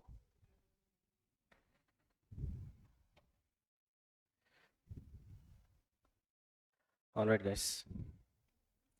See, you see how many pages already we have got our solutions material. I don't think it's visible for you. As you can see here, it's almost 123 pages we have done here already. क्या रे? This notes is very important, okay? This is the only source that you will revise, okay? Anyways, now what is the chapter, Ray? Activity-based costing. Anyways, one more thing. See, when I started the first chapter, I started with saying like how many marks that each chapter are going to get, isn't it? But after that, I stopped it because that will change your mindset regarding a particular chapter. If I say that this chapter comes for so many marks and then if I start, then what happens naturally? If the marks are really good, you will listen it with good amount of attention. And if the marks are pretty bad, you might be thinking that anyway, too many marks will not come from this chapter. Why should I, you understand what I'm trying to say? That is the reason I've stopped. But anyways, only to give you an idea, what are the chapters that we have already done? We have done with intro to CMA, correct? That is basics chapter, intro to cost and management accounting. So if you see the last, 1, 2, 3, 4, 5, 6, 7, 8, 9, 10, 11, 12, 13 attempts. You can see on an average it's coming for 5 marks. Okay. There are 2 attempts where it has not come. So therefore, it's not that important. You got it? Recent attempts, if you see, it's coming for 5 marks. Next, material chapter, obviously we have done it and it is important because as you can see, on an average it's coming for 10 marks. Almost it is like either 15 or 10. 15 or 10. Only 2 attempts it has come for 5 marks. So you can say on an average it comes for 10 marks. 10 marks means, is it an important chapter? Yes. We have finished it already. Okay. Next. We have seen what, Nana? Overheads. As you can see about overheads, it's also pretty much the same. 10, 15, 15, 10, 10, 10, 10, 10, 10, 10. Only one attempt it has got missed. Okay. Right. So therefore, overheads also important chapter. So overheads material we have done, which means already we have covered how many marks? 10 marks, 10 marks, 5 marks, 25 marks already we have covered. Then we have seen which chapter? Marginal costing. This, as you can see, one attempt also it did not miss. Can you see that? And if you can see the marks 5, 10, 10, 5, 5, 15, 15, 10, 10, 10, 5, 11, 11. Last 2 attempts are always important. So here also on an average it's coming for how many marks? 10 marks. So 10 marks, 10 marks, 10 marks, 5 marks. So already we have seen how many marks? 35 marks is done. Why I'm telling you this is because when you look at syllabus completion, don't see it from the perspective of number of chapters. The reason is there are certain chapters which are very small. So far we haven't touched those chapters. I told you already. For example, unit costing, batch costing, cost sheet, all these chapters hardly 1.5 day it will be done. Are you able to understand? So that is the reason I'm showing you based on marks. How many marks we have covered so far? 35 marks. And of course now we are looking into what? ABC. Now look at ABC. What is the situation here? 5, 10, 5, 10, 10, 10, 15, 10, 10, 19, literally one attempt. I think the big compulsory question would have come. And then 10, 15 and 8. Last 3 attempts if you see 10, 15 and 8. So this also on an average comes for how many marks?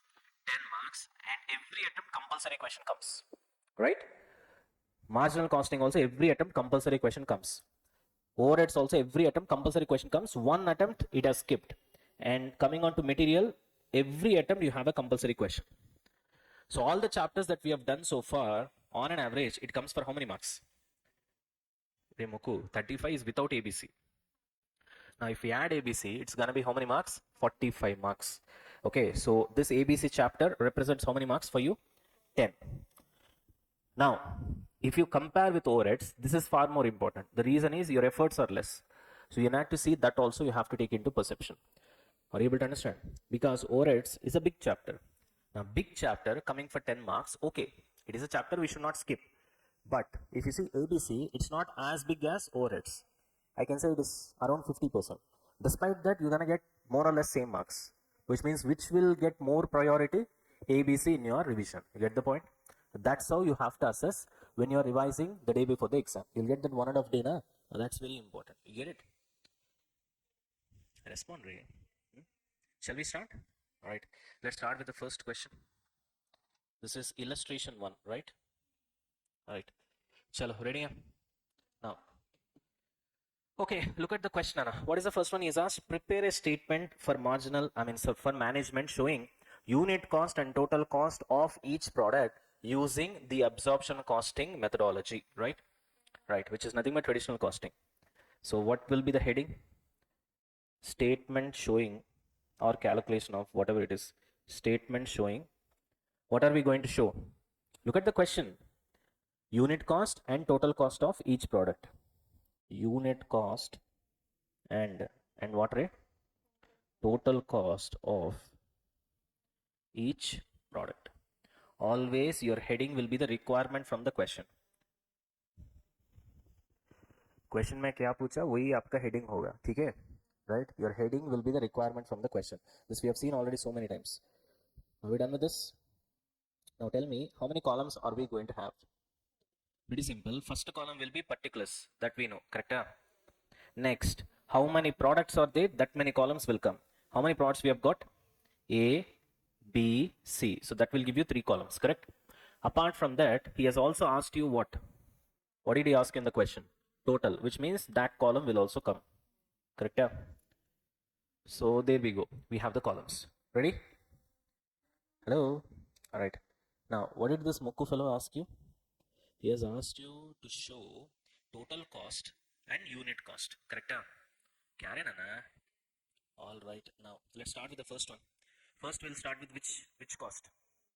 Exactly. We'll start with direct material. Look at the question. All the data will be there in the question. Direct material. Ready? Yeah. What is the direct material over here? What is this 4? Cages. Be careful with the data. 4 is cages. So A requires 4 cages. Correct? Now, per kg, what is the cost? 2 rupees. Which means what is the cost per A? 4 kgs into 2 rupees per kg. How much you get? Right, that's what we're gonna write. We'll do the calculation here itself. 4 kgs into what? 2 per kg. Correct? How much you get? 8. Now give me the number for B. Hey, what into what? That is important. 6 into 2, 12. C. 3 into 2, 6. Are we done? Total we'll see later. When I say it is necessary, at that time we'll do the total. Got it? Right? Next. After direct material, what is the next one we need? Direct labor. Correct? Now look at the question and tell me, what about your direct labor? In minutes it is given. Rate is given per hour. Correct? So what we'll do is, let's convert minutes to hours. 30 minutes means, how will we convert minutes to hours? 30 by 60. Half an hour. Into rate per hour. What is rate per hour? 10. Which means for 1 hour it is 10 rupees. For half an hour it will be 5. Pretty simple. Correct? Now what about here? Give me the calculation also. 45 by 60. 45 by 60 into 10. Kitna re? 7.5. Next. 60 by 60 into 10. 10. You have to do calculations. You will not get marks in the examination. This is a descriptive paper. Now you might be thinking, sir, 60 minutes means 1 hour. Even LKG student will know, sir. 1 hour means directly I'll put 10 rupees. You cannot write like that in the examination hall. You will not get marks. You get the point? Even if it is 1 plus 1 is equal to 2, you have to show in brackets 1 plus 1. Upon that only you have to put 2. Am I clear? Your CA exam is a descriptive exam. Every single working note will have marks allotted to it. Get it? Right. Sir, this is very simple calculation, sir. Why should I do? It's not like that. Moving on to next one. Now we are done with the prime cost, correct? Prime cost is nothing but direct cost. Direct cost is nothing but direct material, direct labor. This is done. Next, we will go for overheads. What is the overhead that has been given in the question? Production overhead, correct? Production overhead. Okay, now what about production overhead? What are the details he has given? Hmm? Production overheads were budgeted at 99,450. Correct? And were absorbed to the products using direct labor. Okay. Now tell me how I'll deal with this production. We need to calculate absorption rate. Are you able to get me? You remember? Absorption rate means that single rate which we have done yesterday. Which means the numerator will be what? Total overheads. Denominator will be what? Total direct labor hours. Hello? See, the skeletal structure of the answer should be there in your mind. Then only answer solving will be very easy for you. So now you know what to do. If I need to calculate absorption rate as per traditional costing system, I know the numerator is total budgeted overhead. Denominator is total direct labor hours. Correct? Now once I know what is the numerator, what is the denominator, I know how to calculate that. Now if you look at the numerator, it is already available. Kitna re? 99,450. So do I need to calculate numerator separately? No. It is given in the question. Copy paste will do. But denominator is total labor hours. Correct? Now tell me, do I have any information with respect to total labor hours? No. I have each unit will take how much of time? I have total units. Correct? If I multiply these two and then I total it up, then I'll be getting total labor hours. Correct? So that I need to calculate. Right? Once I do this, then I already have the numerator, which is cost pool. Correct? If I divide these two, I'll be getting a rate. Once I get a rate, then it is job done. Got the point? Whole ray. Right. Let's start doing. Ready? Yeah? Now what I have to do, you have to stop here. You have to stop here. Okay. I think leave some 7-8 lines. Leave some 7-8 lines. I think 7-8 lines is enough. Yeah. 7-8 lines you leave. Okay. Then you go to the working note. Leave some 7-8 lines. Examination also exactly like this only you have to do. Mukuphilus. Got it? I'll leave little bit more. What is it? Ready? Yeah? So working note 1. Working note 1. What are we going to do in this working note? We're going to find out labor hours. Because that is what is missing now. Overhead is already given in the question, right? So what will be the heading? Calculation of total labor hours. Calculation of total labor hours. Ready?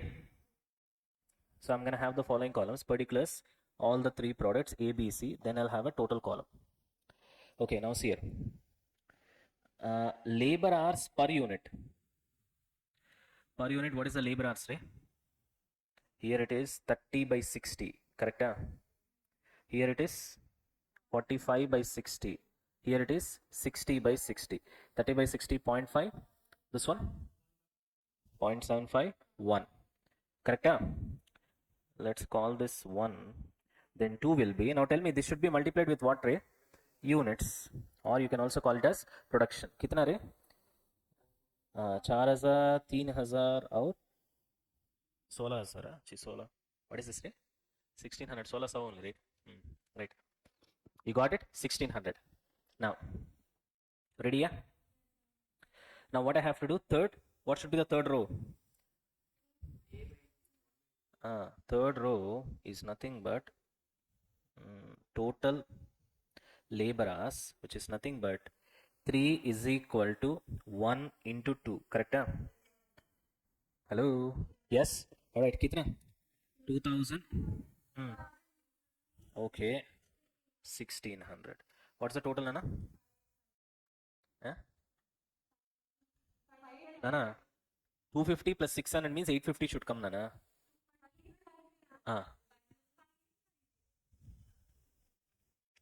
I heard something else. Right. 5850. All of you have got it? Did you say 5850? Okay. Okay, Nana. Okay, Nana.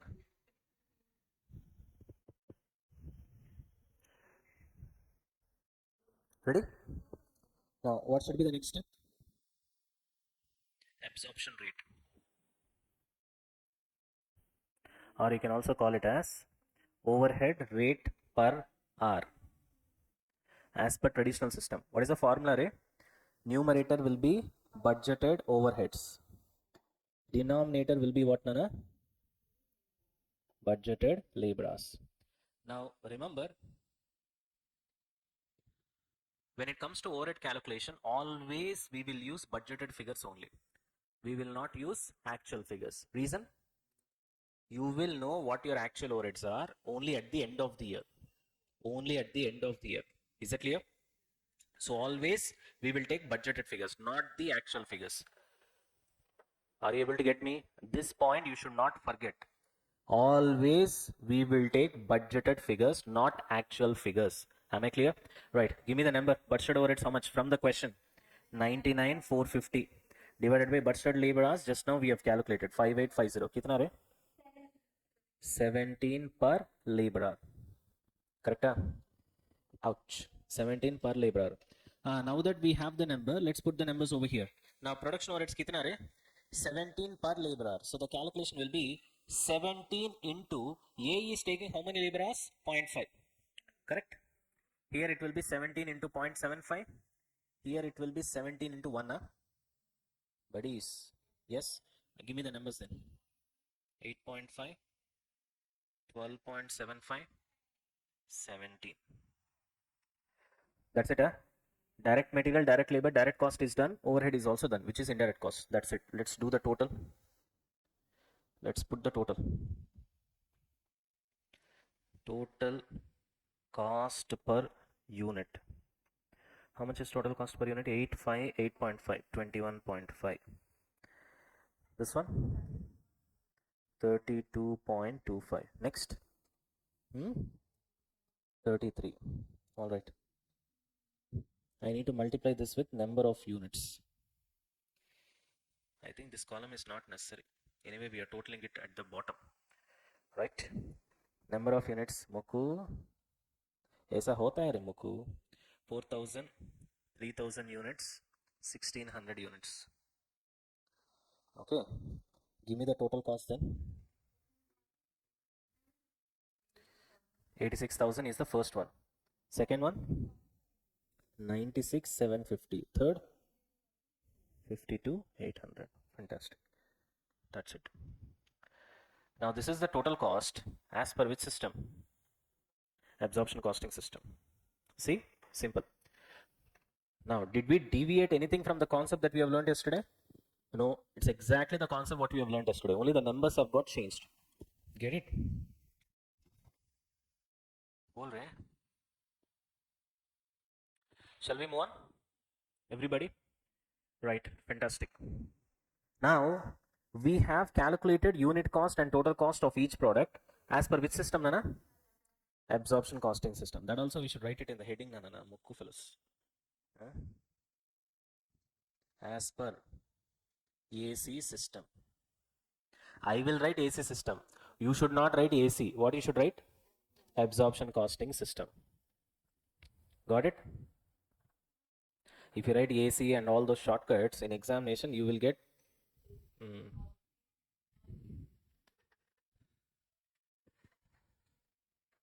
very lame joke, Nana. Very lame joke.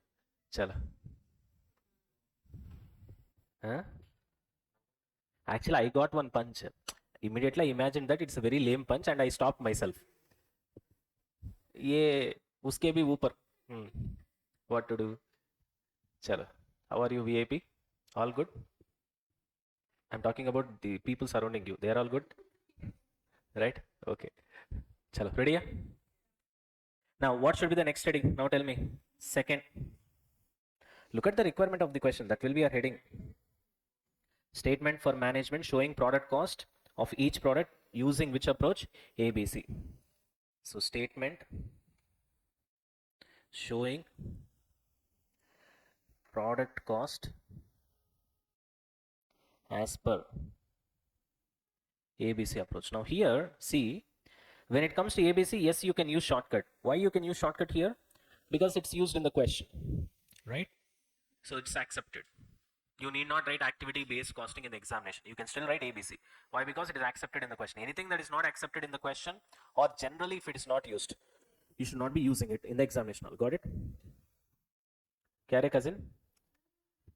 Got it? Yeah? Right. Very good. All right. Moving on. Now tell me, Nana, how many columns we gonna have here? Exactly. Particulars A, B, C. Are we done? Right. Now what are we going to do? Remember, Remoku fellows. When I say remember, you have to focus here, right? Every time it's been a problem for me. Every time I have to ask. Direct cost calculation, that is direct material and direct labor, irrespective of the methodology, whether it is traditional system, that is ABC, or it is, sorry, whether it is traditional system, that is absorption costing, or ABC, your direct cost per unit will remain exactly the same. What will change is, which one will change? Only the overhead cost will change. Am I clear? Which will change? Overhead cost or indirect cost. Direct cost will be exactly the same. So which means straight away what you can do? Copy paste. I have the facility. You don't have the facility. You write. Mokus. You write Mokus. Very good, Nana. You're always 10 seconds fast, Nana. Just like Sunil in Jalsa. Sunil in Jalsa. क्या रे cousin sister? कुछ बोला? नहीं तो?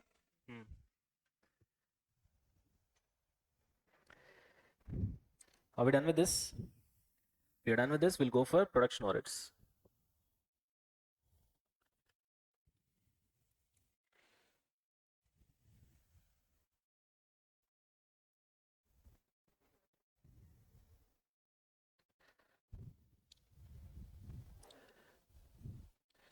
Ready? Finished? What is the third one we have to calculate here? Production overheads. Now remember, to calculate production overheads, I told you two steps are important when it comes to activity-based costing system. What are those two steps? Step one is calculation of cost driver rate. Step two is absorption. Now, did we calculate step one, which is calculation of cost driver rate? We should do that first. After that only we can come here and we can calculate overhead cost per unit. Are you able to get me? Sometimes in question itself, cost driver rate information will be given sometimes. But if you look at this question, cost driver quantity is given, sorry, cost pool is given. This is the numerator, which is cost pool, and denominator quantity is given, which is CDQ. What is CDQ? Cost driver quantity. What is this? Cost pool. So cost pool divided by cost driver quantity will give us what? Cost driver rate. Are you able to understand? So which means we need to calculate this ourselves. Okay. Hello. Right. So which means definitely we can't do it here. So we have to go for what? Working note. Leave some 8 lines and then we'll go for working note. 8 to 10 lines. 8 to 10 lines. We'll go for working note. Ready? Hello. Shall we? Now we need to calculate cost driver rates, Ray. Moku fellows. Okay. Now, calculation of cost driver rate. Calculation of what, Nana? Cost driver rate. Okay, fantastic. Now, to calculate that, what is the first thing we need? Let's start with the first item. What is the first item we have got? Material handling. Correct? Now, this material handling should be divided with what, Nana? Weight of the material handled. Correct? This is the cost pool, Ray. This is activity. First of all, you should remember all the names. What is the name of this? What is the name of this? Activity name. Right? What is this? What is that? Cost pool. What is this? Cost driver quantity. Or you can simply say, okay, you better call it as cost driver. Okay. This is cost driver quantity. Correct? So you should know all these items, right? So this is cost driver, this is cost driver quantity, this is cost pool, and this is activity name. Clear? Are you clear with the names? All right. Now you give me answer. You should be looking at this question only. Okay. You should be looking at this data. When I say this data from here to here. Okay. Look at this data. Right? Now. Ready? Okay. Now how to calculate cost driver rate? Obviously, I'll be starting with the first item. What is the first item? Material handling. So I should be finding out material handling rate per kg. Correct? क्या रे? Material handling rate per kg. Correct? That's what I need to find. All right. What should be the numerator? Total material handling cost, correct?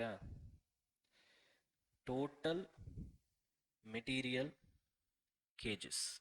Total material cages is nothing but total material weight. Weight is nothing but in terms of cages. Hello? Yes? Hmm. Do I have what is total material handling cost? Yes. How much is that? 29,100 divided by. Do I have total material cages for all the products put together? Are you able to get me? If you look at the information in the question, I have 4 cages, 6 cages and 3 cages per unit of A, B and C. Do I have total number? Total means 4 cages into 4,000, 6 cages into 3,000, 3 cages into 1,600. Then you have to total this up. Are you able to get me? Just like laborers, what we have done. Do I have that information? No, I don't have. So let's calculate that over here. See here. Total material cages, okay, is equal to, tell me Nana, 4,000 into 4 plus 3,000 into 6 plus 1,600 into 3. Correct? कितना रे? कितना है? 38,300. What is this 38,300? Cats are, dogs are, mugs are, buckets are? Cages. Good. That 38,300. 38,300 only, na? 800. 38,800. Okay. Now, that 38,800 kgs will come here. Okay. Now tell me what is the rate?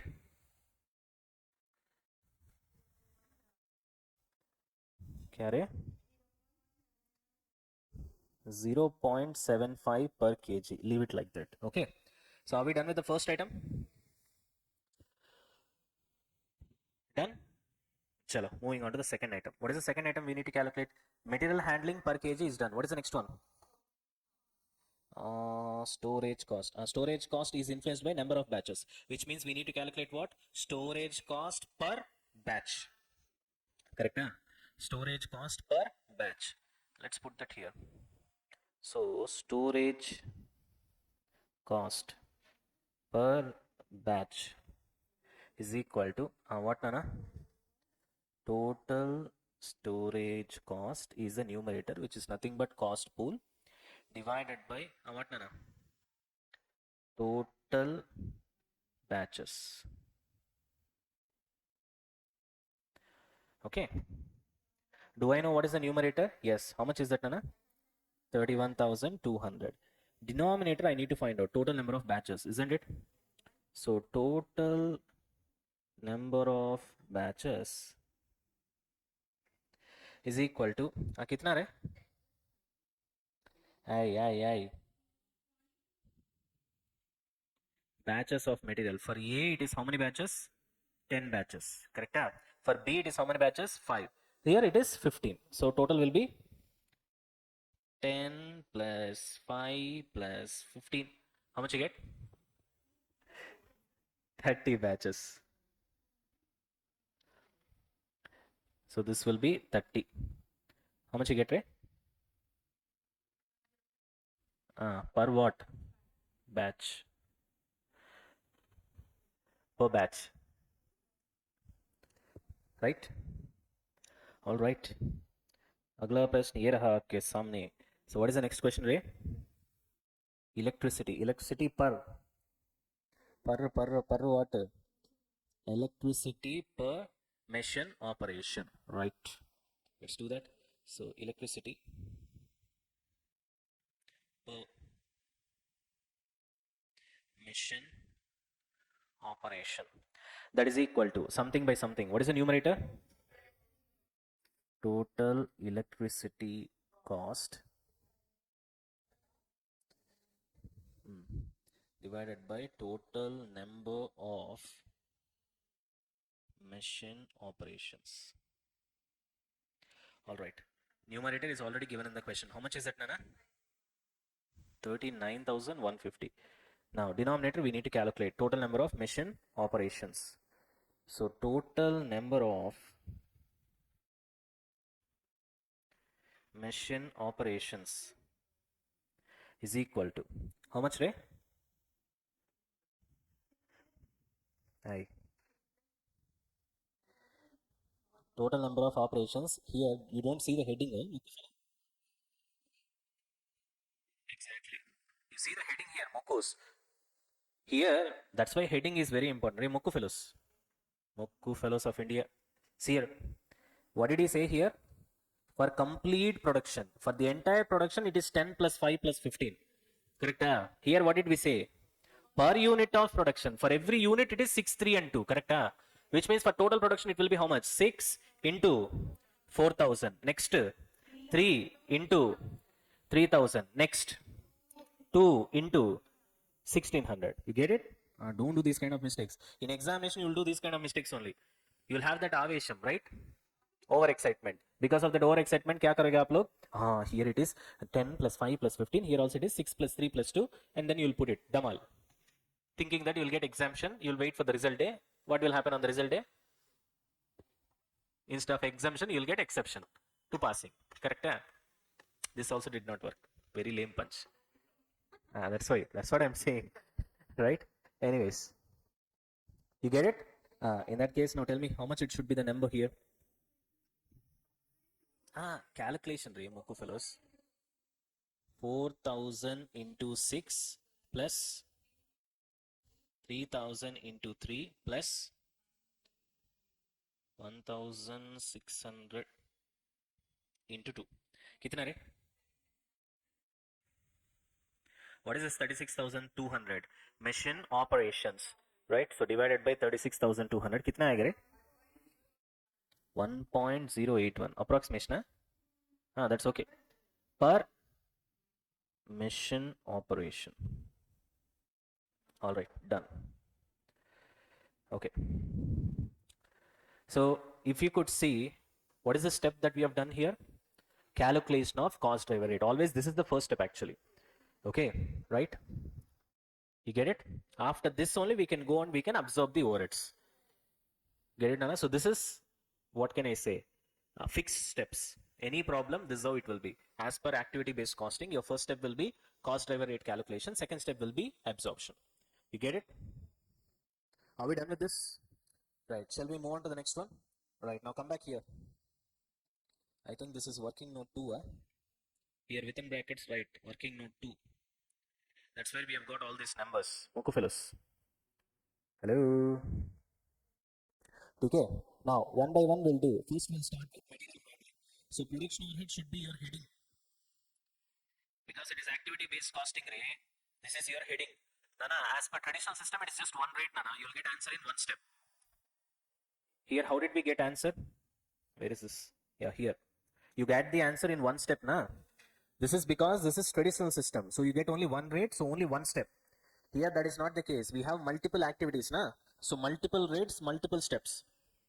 We'll start with the first one. What is the first one? Material handling. Material handling. Okay. Now tell me, material handling means what is the rate, Nana? 0.75 per kg. Now, which means what should I do here? 0.75 into how many kgs per A? 4 kgs. Here, 0.75 into how many kgs? 6 kgs. Here, 0.75 into how many kgs? 3 kgs. Give me the numbers. 3.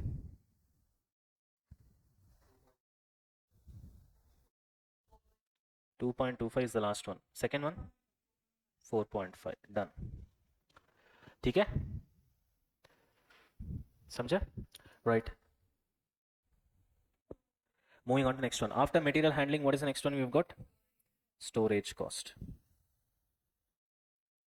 Storage cost. Now remember, storage cost, how much is the rate, Ray? 1040 per batch. Correct, huh? Is it? Yeah. 1040 per batch into what 10? We need to calculate per unit. We need to calculate per unit.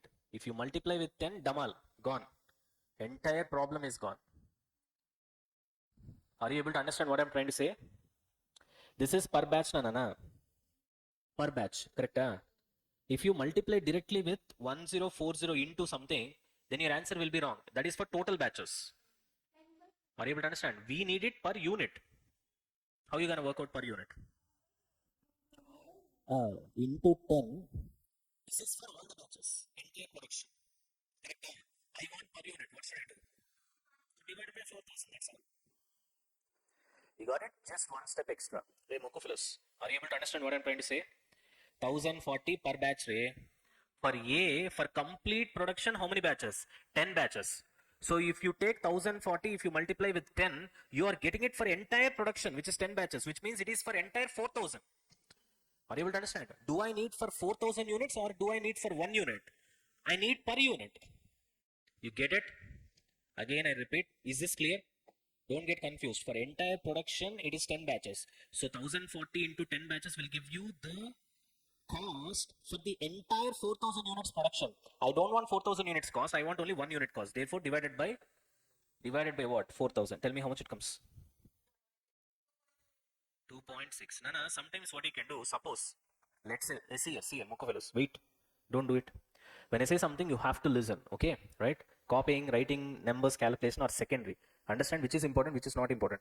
Now, suppose, let's say, this did not click for you in the examination hall. You lost concentration. So what you have done, simply, you have put this number like this, 1040 into 10. How much it will come? 10400, correct? Karen, Nana, let me move it here. This is what you would have put the number here, correct? The moment you put the number, always you should have situational awareness. What do I mean by situational awareness is, as you can see here, direct material cost itself is 8 rupees. You know the direct material cost and direct labor cost will be high, correct? When compared to overheads. This itself is 8 rupees and 5 rupees. This is 3 rupees. All of a sudden, how can this be 10,400? Are you able to understand? So at least that part of your mind should click. The moment you see that number, you should know, okay, something is wrong. What did I miss? Then you should be able to rectify it. Are you able to get me? You get it? कुछ तो गड़बड़ है. The moment you see that, अरे यार कुछ तो गड़बड़ है, क्योंकि here 8 rupees, 5 rupees and 3 rupees, all of a sudden this can't be 10,400. You understand the point? So therefore something is wrong. Like that also you can check your mistake in the examination hall. Are you able to get me? बोल रहे? All right, very good. चलो, moving on to the next one. अगला. What is the next one? Give me the numbers, Ray. 5 in, how much is that? 1040 into 5 divided by 3000. Very good. 1.73. Next, 1040 into 15 divided by 1600. कितना रे? 9.75. Right. Okay, what else we have got? Electricity. Next, electricity cost. What about electricity cost, Nana? I think I have to move this. Just a second, Nana.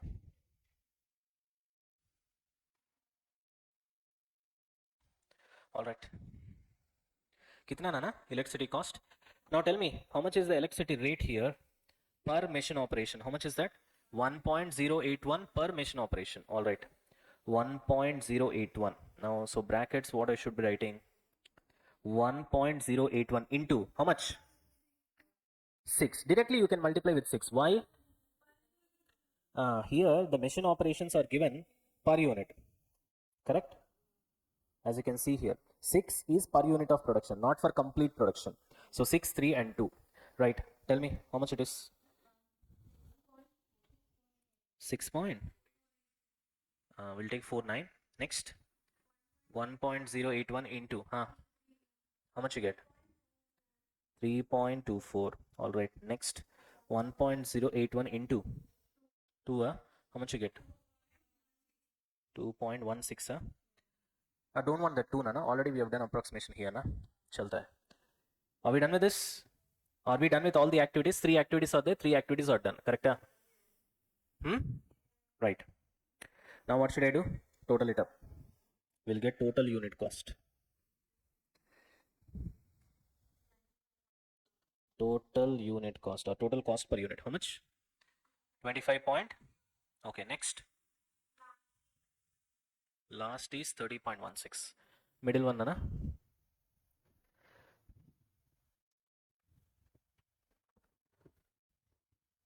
What about the middle one?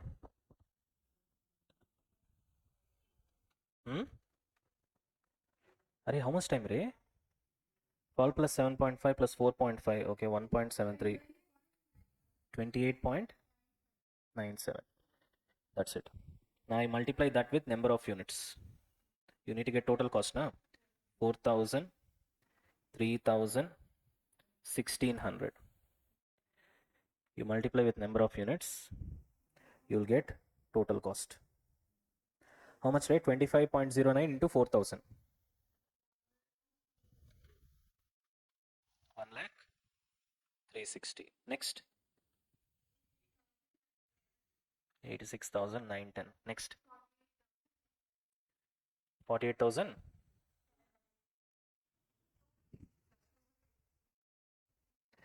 All right.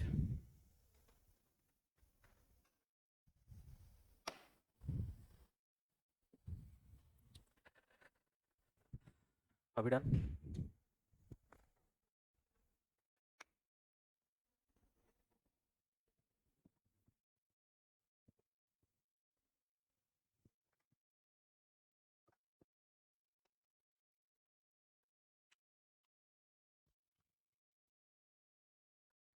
Are we done?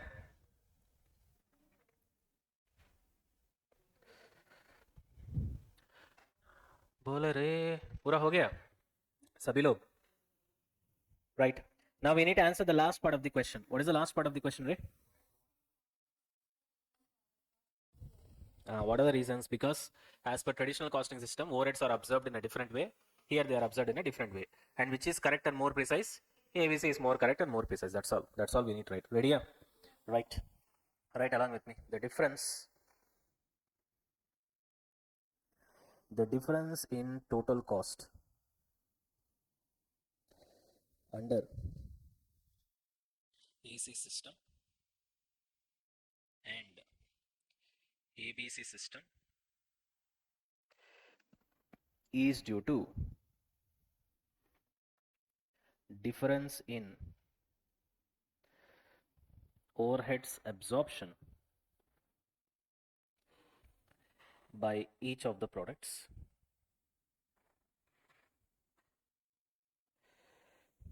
the ABC system